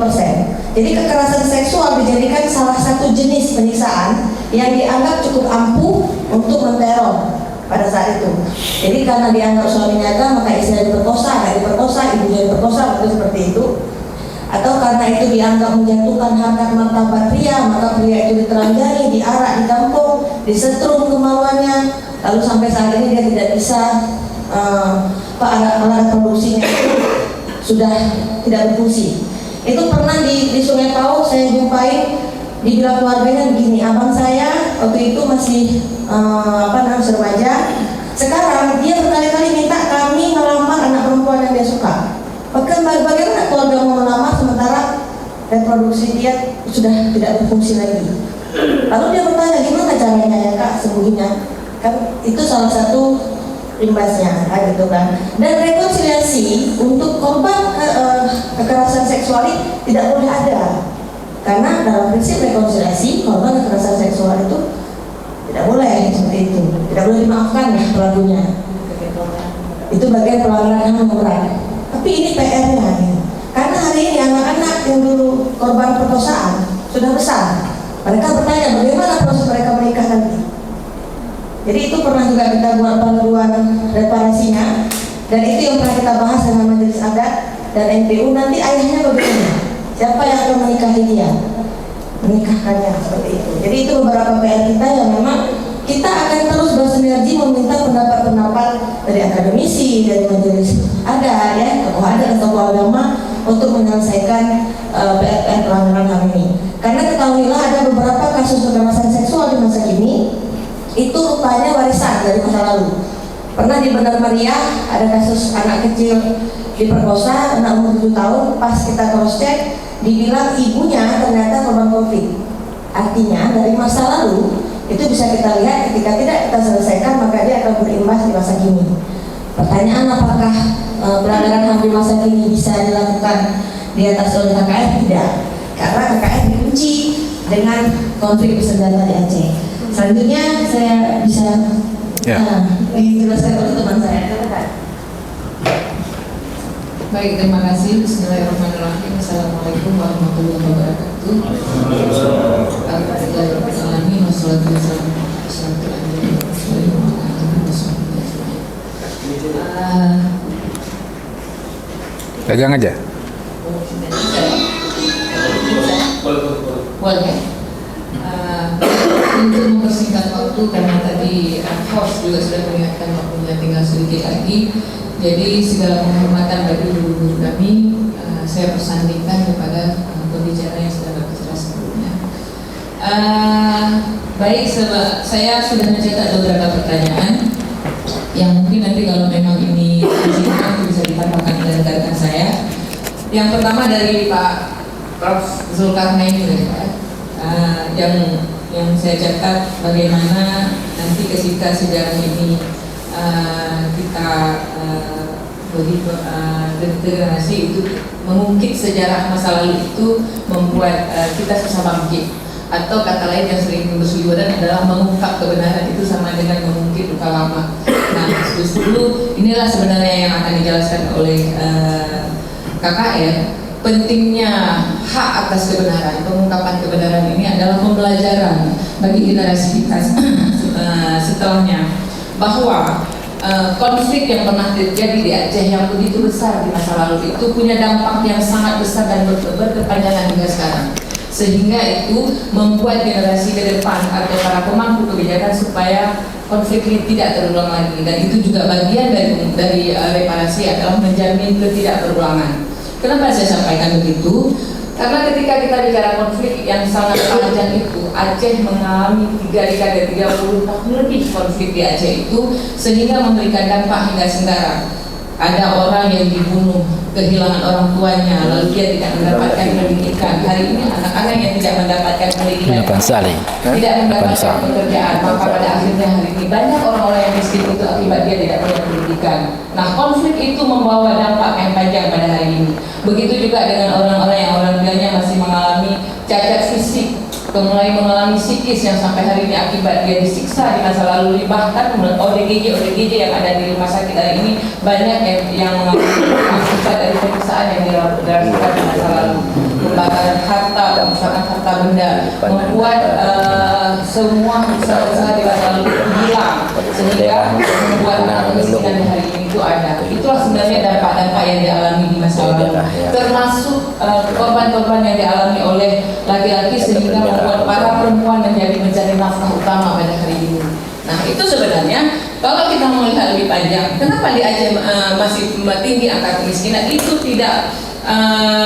Itu tidak melewati bahwa itu adalah imbas dari masa lalu, konflik masa lalu, ketika mereka memang pada masa lalu kehilangan pendidikannya yang tidak bisa bersekolah, hari ini mereka tidak bisa mendapatkan pekerjaan.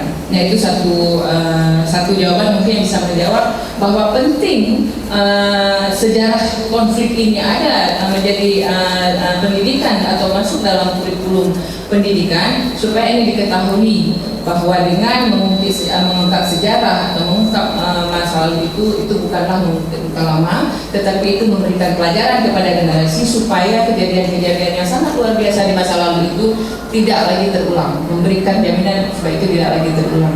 Begitu juga dengan kebijakan-kebijakan yang diambil pemerintah terhadap konflik. Kos untuk konflik itu sangat besar. Faktanya ketika KKN hari ini merekomendasikan, kalau kita bilang dulu banyak 35 data yang sudah Amnesty International punya, yang sudah kita berikan saja 5.000 data kita serahkan kepada pemerintah nasional. Begitu melihat 5.000, terbayangnya adalah anggaran yang akan dihabiskan berapa banyak untuk pemenuhan hak korban.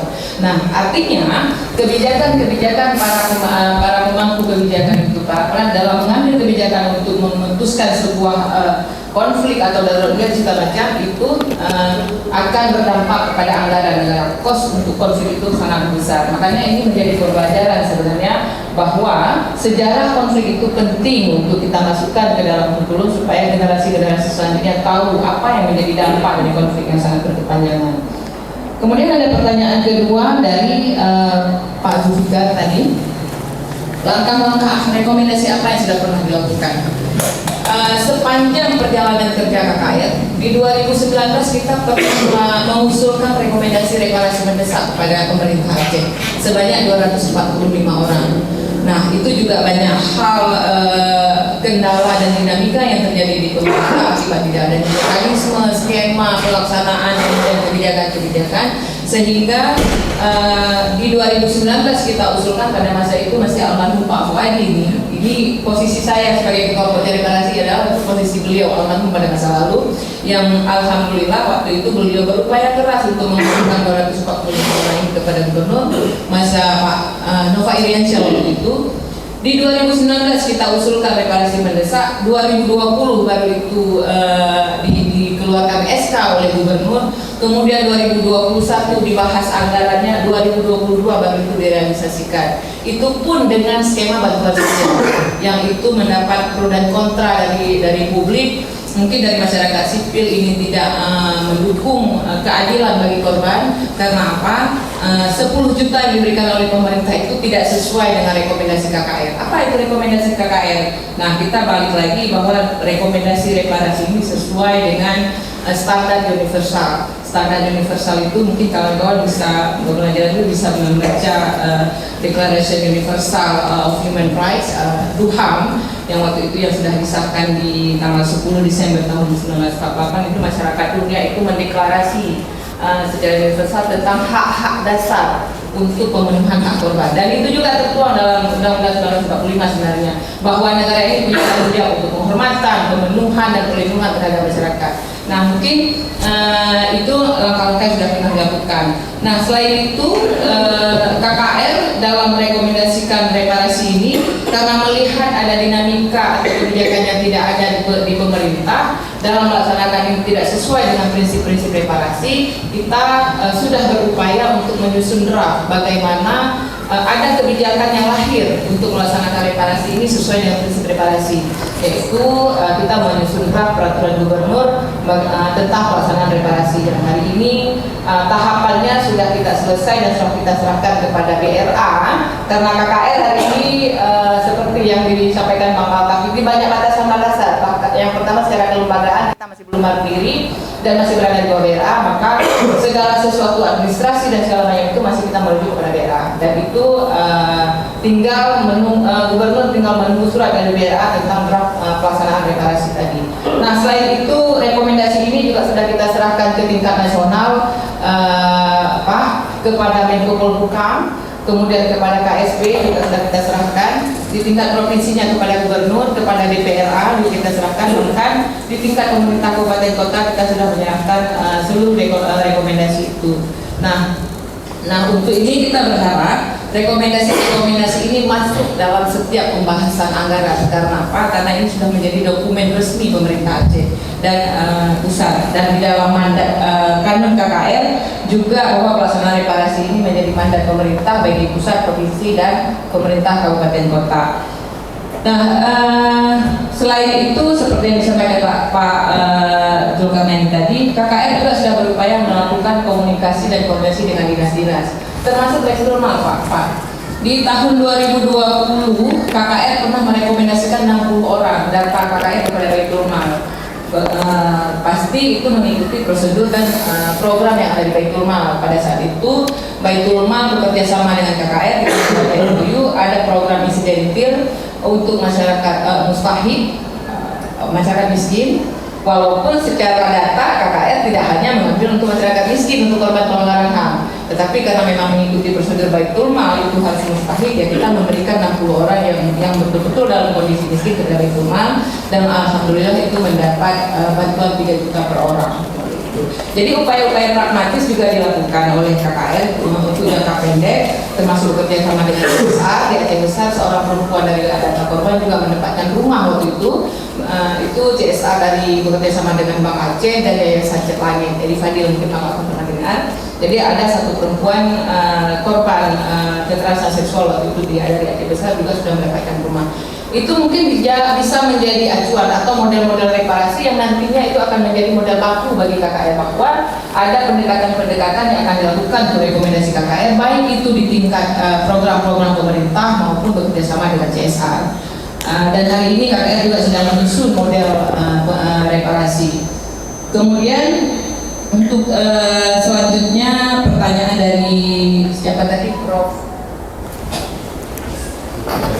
Prof Iskandar di awal. Oke. Di awal. Bagaimana KKR meyakinkan bahwa KKR itu masih eksis bekerja? Oh, Pak Basri. Oh iya. Pak Basri. Masih eksis bekerja. Lupa. Mungkin hal pertama yang bisa kita tunjukkan kepada publik, KKR selalu memberikan laporan kinerjanya kepada pemerintah, karena itu menjadi mandat. Tanggung jawab pertama KKR adalah memberikan laporan per semester 6 bulan, per tahunan, dan laporan akhirnya. Berkaitan dengan laporan ini, sebenarnya di periode pertama itu komisioner KKR selalu memberikan laporan kerjanya kepada pemerintah per 6 bulan, per tahun, dan per 5 tahun di akhir periode itu laporan kinerja. Nah, untuk laporan temuan ini karena ini berkaitan dengan penulisan segala macam, jadi ini adalah laporan temuan yang berbeda dengan laporan kinerja. Laporan temuan ini kan perlu analisis, perlu banyak sekali perdebatan-perdebatan di situ berkaitan dengan pelaku, bagaimana polanya, motifnya segala macam, sehingga laporan temuan ini baru bisa diselesaikan di tahun 2022 ya maksudnya 2023 di masa kami periode kedua. Tapi secara kinerja itu tetap sudah dilaporkan kepada DPR di 2021 Desember 2021 komisioner periode pertama sudah selesai menyelesaikan laporan. Nah, hal lain mungkin yang membuktikan bahwa KKR itu bekerja tetap eksis adalah KKR masih tetap berada di dekat korban, datang langsung kepada korban, mewawancari korban, bertanya kepada korban. Jadi KKR tidak bekerja dengan menerima proposal dari aparat, tetapi KKR langsung datang kepada korban. Ya mungkin nanti konsekuensinya korban akan langsung bertanya kepada KKR, tahu dia kemana arahnya. Kemudian apa jaminan hukum jika rekomendasi KKR ini tidak ditindaklanjuti? Mungkin secara apa kita bilang, secara legalitas. Kalau menurut saya malah legal ya. Karena di dalam Undang-Undang 45 juga salah satu tanggung jawab negara itu adalah pemenuhan hak kepada korban, selain penghormatan dan perlindungan. Sebenarnya ketika rekomendasi KKR ini sebagai lembaga yang dimandatkan untuk melakukan pengungkapan kebenaran dan merekomendasikan reparasi, itu sudah merujuk kepada Deklarasi Universal Hak Asasi Manusia yang itu juga turun sebenarnya dalam Undang-Undang 1945. Tetapi memang tidak ada sebuah memorandum kita bilang perjanjian dengan KKR atau dengan pemerintah Aceh ketika rekomendasi KKR di Aceh itu tidak dilaksanakan. Tetapi upaya-upaya itu tetap kita lakukan dengan bekerja sama, dengan berkoordinasi dengan lembaga-lembaga dan kementerian-kementerian di pusat, bahwa ini sesungguhnya reparasi ini adalah ganti rugi yang wajib diberikan oleh negara kepada korban yang sudah mengalami kerugian di masa konflik, baik itu dalam bentuk restitusi, kompensasi, rehabilitasi maupun hak atas kepuasan dan jaminan tidak berulang lagi tadi. Nah, hak atas kepuasan itu misalnya pemulihan nama baik yang dulu dianggap dia anak cuak, bagaimana itu sudah tidak ada lagi sekarang. Kemudian bagaimana korban kekerasan seksual yang hari ini mereka masih banyak di luar sana yang tidak berani pulang ke kampung, yang masih dicap sebagai perempuan yang tidak baik di masa lalu, padahal mereka di masa lalu itu adalah posisinya sebagai korban. Bagaimana tidak, dalam masa konflik perempuan berada di rumah, laki-laki naik ke gunung, mereka adalah garda terdepan. Jadi segala penyiksaan itu yang dialami adalah perempuan. Tetapi ketika hari ini perempuan mendapat kekerasan seksual segala macam, maka stigma buruk itu dialami oleh perempuan. Bagaimana tuh negara bisa membersihkan nama itu? Itu mungkin bagian dari hak atas kepuasan. Yang hari ini mungkin KKS sudah pernah melakukannya dengan memberikan membuat memorialisasi segala macam, bahwa harus ada pengakuan atas sejarah-sejarah seperti itu. Nah, mungkin yang pertanyaan selanjutnya dari Pak Dayan, upaya dan pola rekonsiliasi yang sudah pernah dilakukan, nanti bisa selanjutnya lebih detail bisa dijelaskan oleh Pak Andi. Tapi kita pernah melakukan model rekonsiliasi di Benar Meriah waktu itu antara milisi dengan GAM, yang waktu itu oleh Pak dari GAM, Pak Fauzan Azimah dengan milisi waktu itu. Jadi mungkin selanjutnya untuk rekonsiliasi bisa dijelaskan oleh Pak Andi sebelumnya. Bagus ada yang disamakan. Terima kasih. Billahi taufiq wal hidayah. Assalamualaikum warahmatullahi wabarakatuh. Assalamualaikum warahmatullahi wabarakatuh. Yang berikutnya.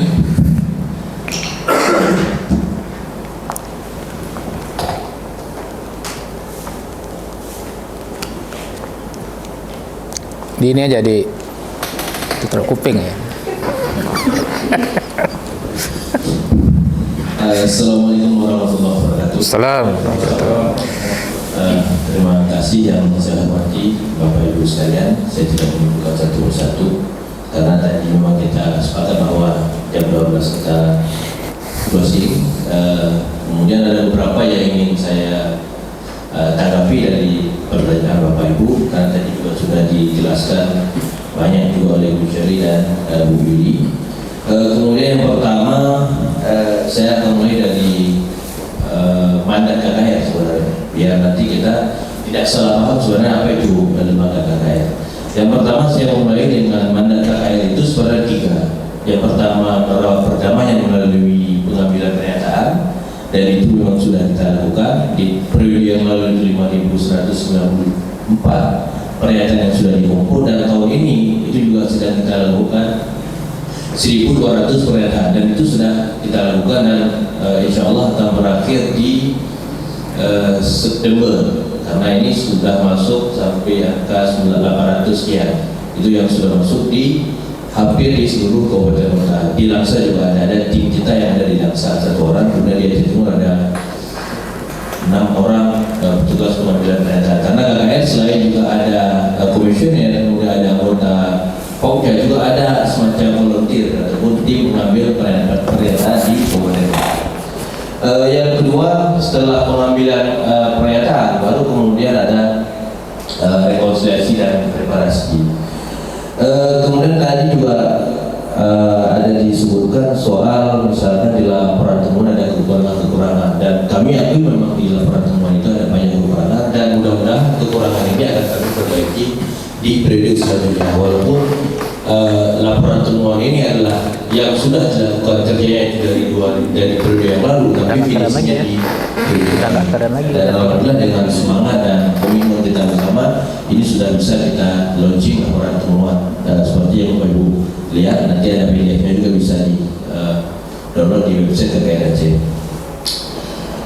Kemudian juga misalkan apa yang menjadi tugas KKR, misalkan tadi disampaikan apakah kasus misalkan curi kelapa sekarang ini juga bisa diselesaikan oleh KKR. Juga harus dipahami bahwa KKR itu tidak bisa memberikan reparasi kepada siapapun. Itu yang harus dibedakan, karena tugas KKR itu adalah merekomendasikan reparasi kepada pemerintah. Jadi kalau misalnya kasusnya adalah kasus yang terjadi di 1976 sampai 2005. Kasus misalkan terjadi setelah 2005, misalkan lewat tanggal saja 1 hari, itu tidak bisa kami lakukan karena dibatasi dengan periodisasi. Karena di periode itu begitu ditandatangani di 15 Agustus, disitulah periode KKR yang ditetapkan dalam kanun. Setelah selesai tahap ini baru kemudian tarik lagi ke 75 sampai seterusnya. Jadi ada sangat panjang sebenarnya kerja-kerja KKR Aceh. Jadi kita tidak ambil ya setelah 2005 karena yang setelah itu mungkin ada lembaga-lembaga yang akan dilakukan. Kemudian juga yang menjadi tugas KKR Bapak Ibu juga harus dipahami bahwa kita tidak akan terlibat ataupun dalam kasus pelanggaran HAM berat.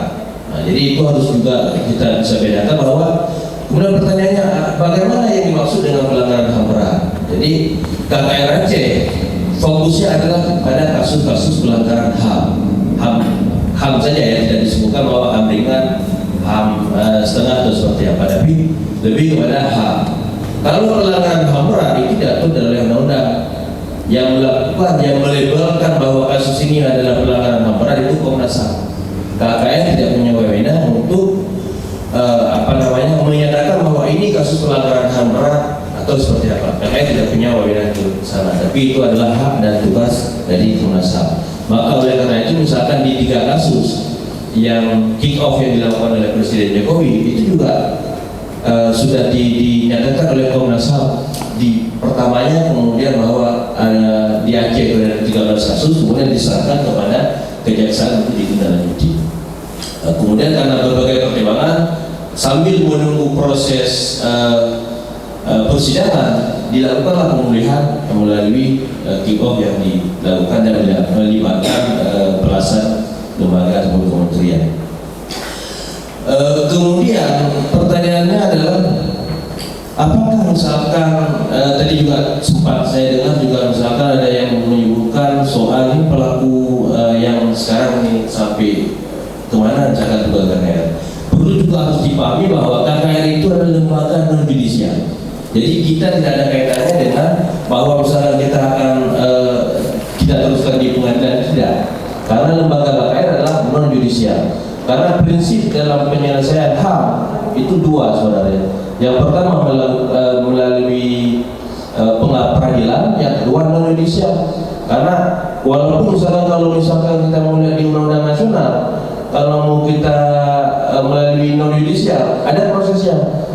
Tetap harus melalui pengadilan. Ada pengakuan pengadilan bahwa oke, ini memang saya yang terlibat negara, kemudian segala macam. Ada tahapan-tahapannya, baru kemudian bisa diberikan reparasi ataupun pemulihan. Itu kalau kita melihat secara universal. Sama halnya misalkan seperti di Korea Selatan. Korea Selatan juga ada tahapan yang walaupun mereka aktif KKR-nya, tapi ada tahapannya pemulihan itu baru bisa dilakukan adalah setelah ada putusan pengadilan yang menyatakan bahwa benar yang bersangkutan adalah korban dan pelakunya ini.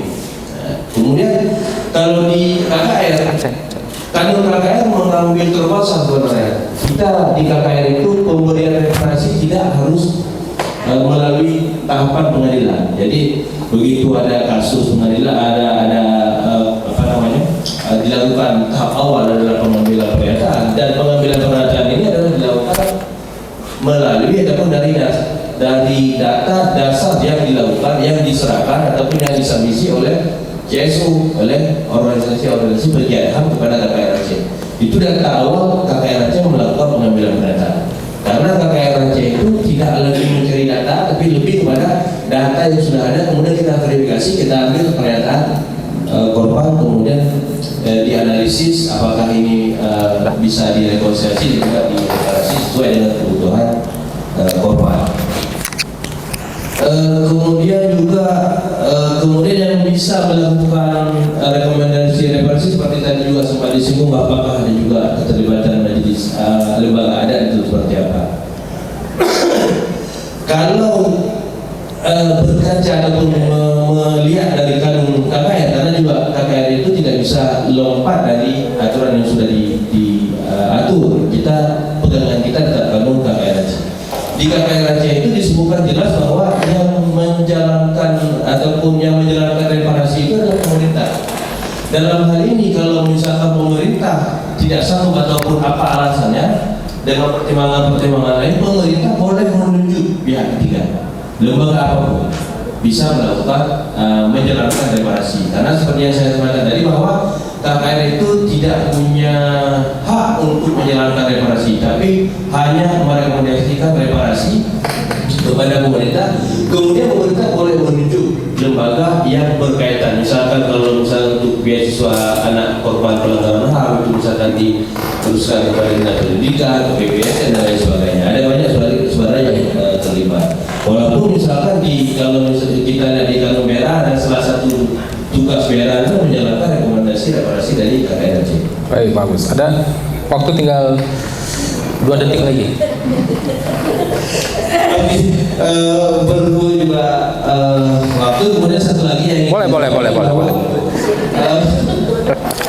Soal tadi juga sempat disinggung soal penerimaan masyarakat terhadap KKRC. Sebenarnya dari beberapa yang kita bertemu dengan korban, alhamdulillah kita sangat welcome, masyarakat sangat welcome dengan kita. Misalkan bahkan di tempat kasus misalkan di Bumi Flora kita juga sudah pernah masuk, kita juga diterima oleh korban di Aceh Utara. Ada banyak sekali sebenarnya mereka juga sangat berharap sebenarnya kiprah-kiprah KKR Aceh dalam hal harus jawab lagi lah. Kemudian dari kelemahan-kelemahan yang tadi disampaikan, bahwa oleh karena itu kita di tahun yang lalu kita harus jawab lagi lah. Kanun KKR. Jadi perubahan Kanun KKR itu karena seperti yang tadi ditanyakan, apakah ada konsekuensi hukum jika pemerintah tidak menjalankan rekomendasi reparasi? Itu juga di kanun memang tidak disebutkan apa konsekuensi dan lain sebagainya. Tidak ada perintah tegas. Tapi karena di tahun ini juga sedang dibahas kanun, kita juga mengusulkan ada perubahan Kanun KKR yang intinya adalah agar apa yang kita kerjakan ini bisa berbarengan dengan lembaga lain untuk menjalankan reparasi, dan tentu dipertegas dengan aturan yang ada masuk ini nggak ke prolegda itu masuk? Sedang pembahasannya. Sedang dibahas. Pertemuan ke-3 atau 4. Hari ini masih pembahasan juga. Belum, tapi yang orang yang bahas belum datang ke sini ya? Belum ke kampus ya? Belum, masih tahap tim kecil. Ya nanti rekomendasi kami harus datang ke sini lagi. Siap. Iya kan? Kok enggak? Dengar suara akademisi di sini. Ini bukan ancam ya, karena kan yang ancam tadi itu yang bawa visu tadi itu. Kami enggak. Oke, bagus. Apa kita masih ada atau ke ini? Baik, mungkin hanya ini yang bisa saya sampaikan dengan waktu yang sangat terbatas. Soalnya ada waktu panjang. Mungkin nanti kita bisa berdiskusi di luar forum. Demikian yang bisa saya sampaikan. Assalamualaikum warahmatullahi wabarakatuh. Salam. Wah, ini penutupnya ini sangat IN sekali ya. Oke, ya. Gus Yakut. Saya berusaha sesingkat-singkat. Oke, baik. 3 detik ya. Ada pengalaman kehormatan saya kepada seluruh peserta. Pondok Presek itu sudah tayang ceritanya. Mungkin bisa diketik keywordnya itu rekonsiliasi Belanda di Pondok Presek. Itu sudah ada yang tulisan. Ini menarik sebetulnya. Pihak kampus kalau ingin mengembangkan proses penelitian tentang bagaimana proses perdamaian terjadi dengan konsep adat, itu sudah dilakukan di Indonesia. Waktu itu terlibat KKR dan teman-teman dari Kota Aceh. Nah, menariknya adalah ternyata memang saya ingat tadi rekonsiliasi elit sudah, tapi ternyata kan di grassroots ini tidak sepenuhnya terjadi, ya. Forgive, not forget, kan gitu. Sudah memaafkan tapi tidak melupakan, Pak. Kepada Profesor kita sudah berdamai, tapi cerita itu kita tidak akan pernah lupa.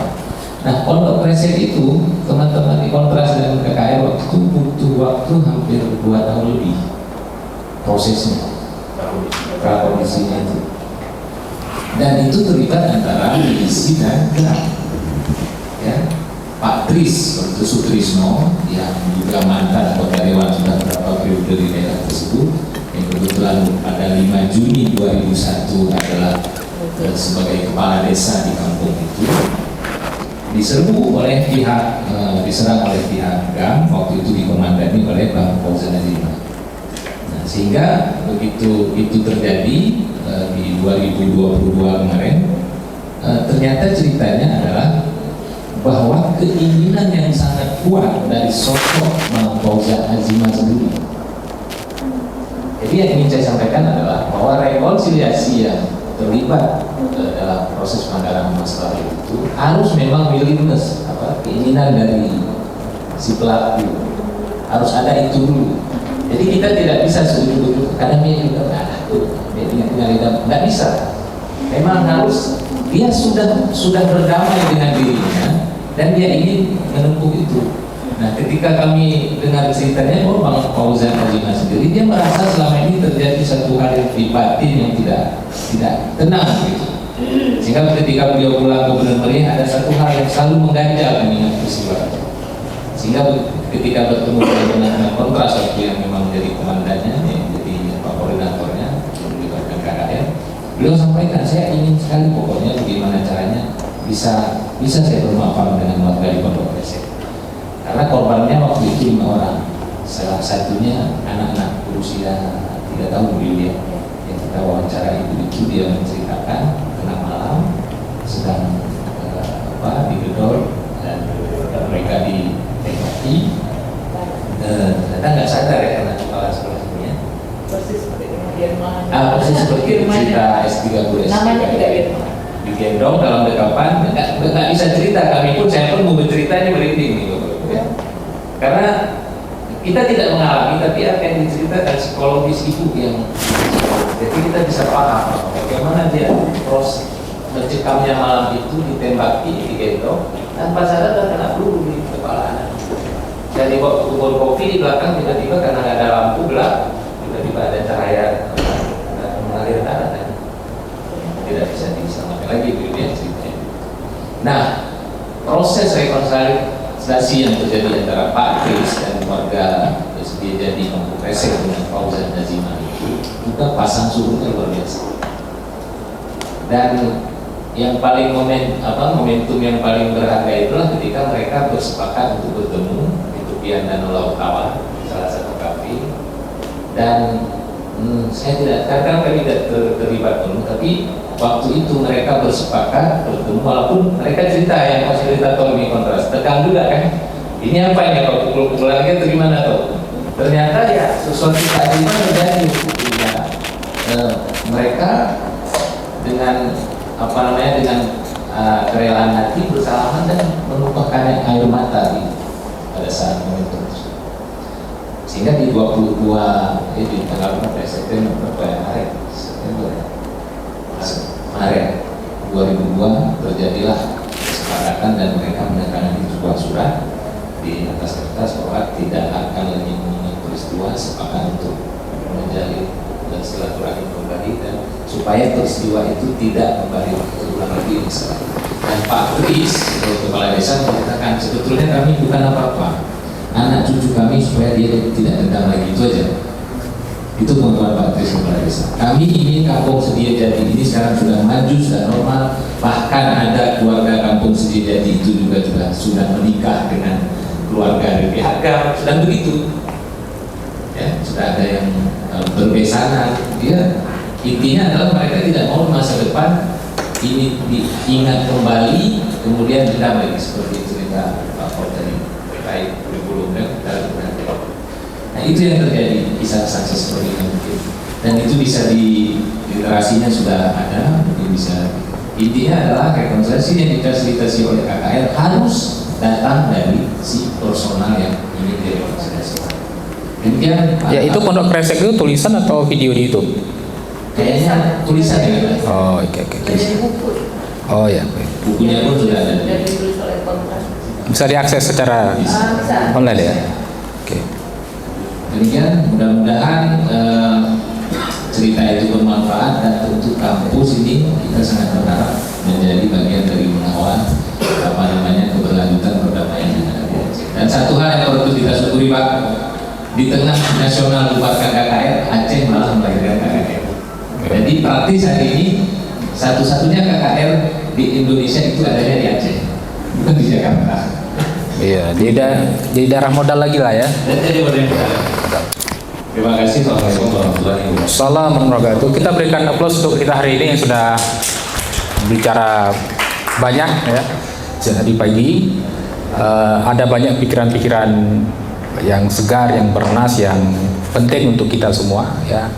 Kita tetap percaya kepada lembaga KKR ya, bahwa ada di sana sini kekurangan, kita akan saling mendukung ya. Dan moga-moga juga dari pihak selama pemerintah ya, baik pusat dan pemerintah Aceh memberikan dukungan kepada kerja-kerja KKN ini agar hak-hak korban terpenuhi dan tidak lagi berulang di masa depan kekerasan ini, dan kemudian kita bisa hidup menjadi bangsa yang lebih bermartabat di masa depan. Saya sebagai host pada malam ya, pada hari ini, pada pagi sampai siang hari ini mengucapkan terima kasih atas segala perhatian, maaf atas segala kekurangan. Billahi taufiq wal hidayah. Wassalamualaikum warahmatullahi wabarakatuh. Waalaikumsalam. Ya, kita foto bersama.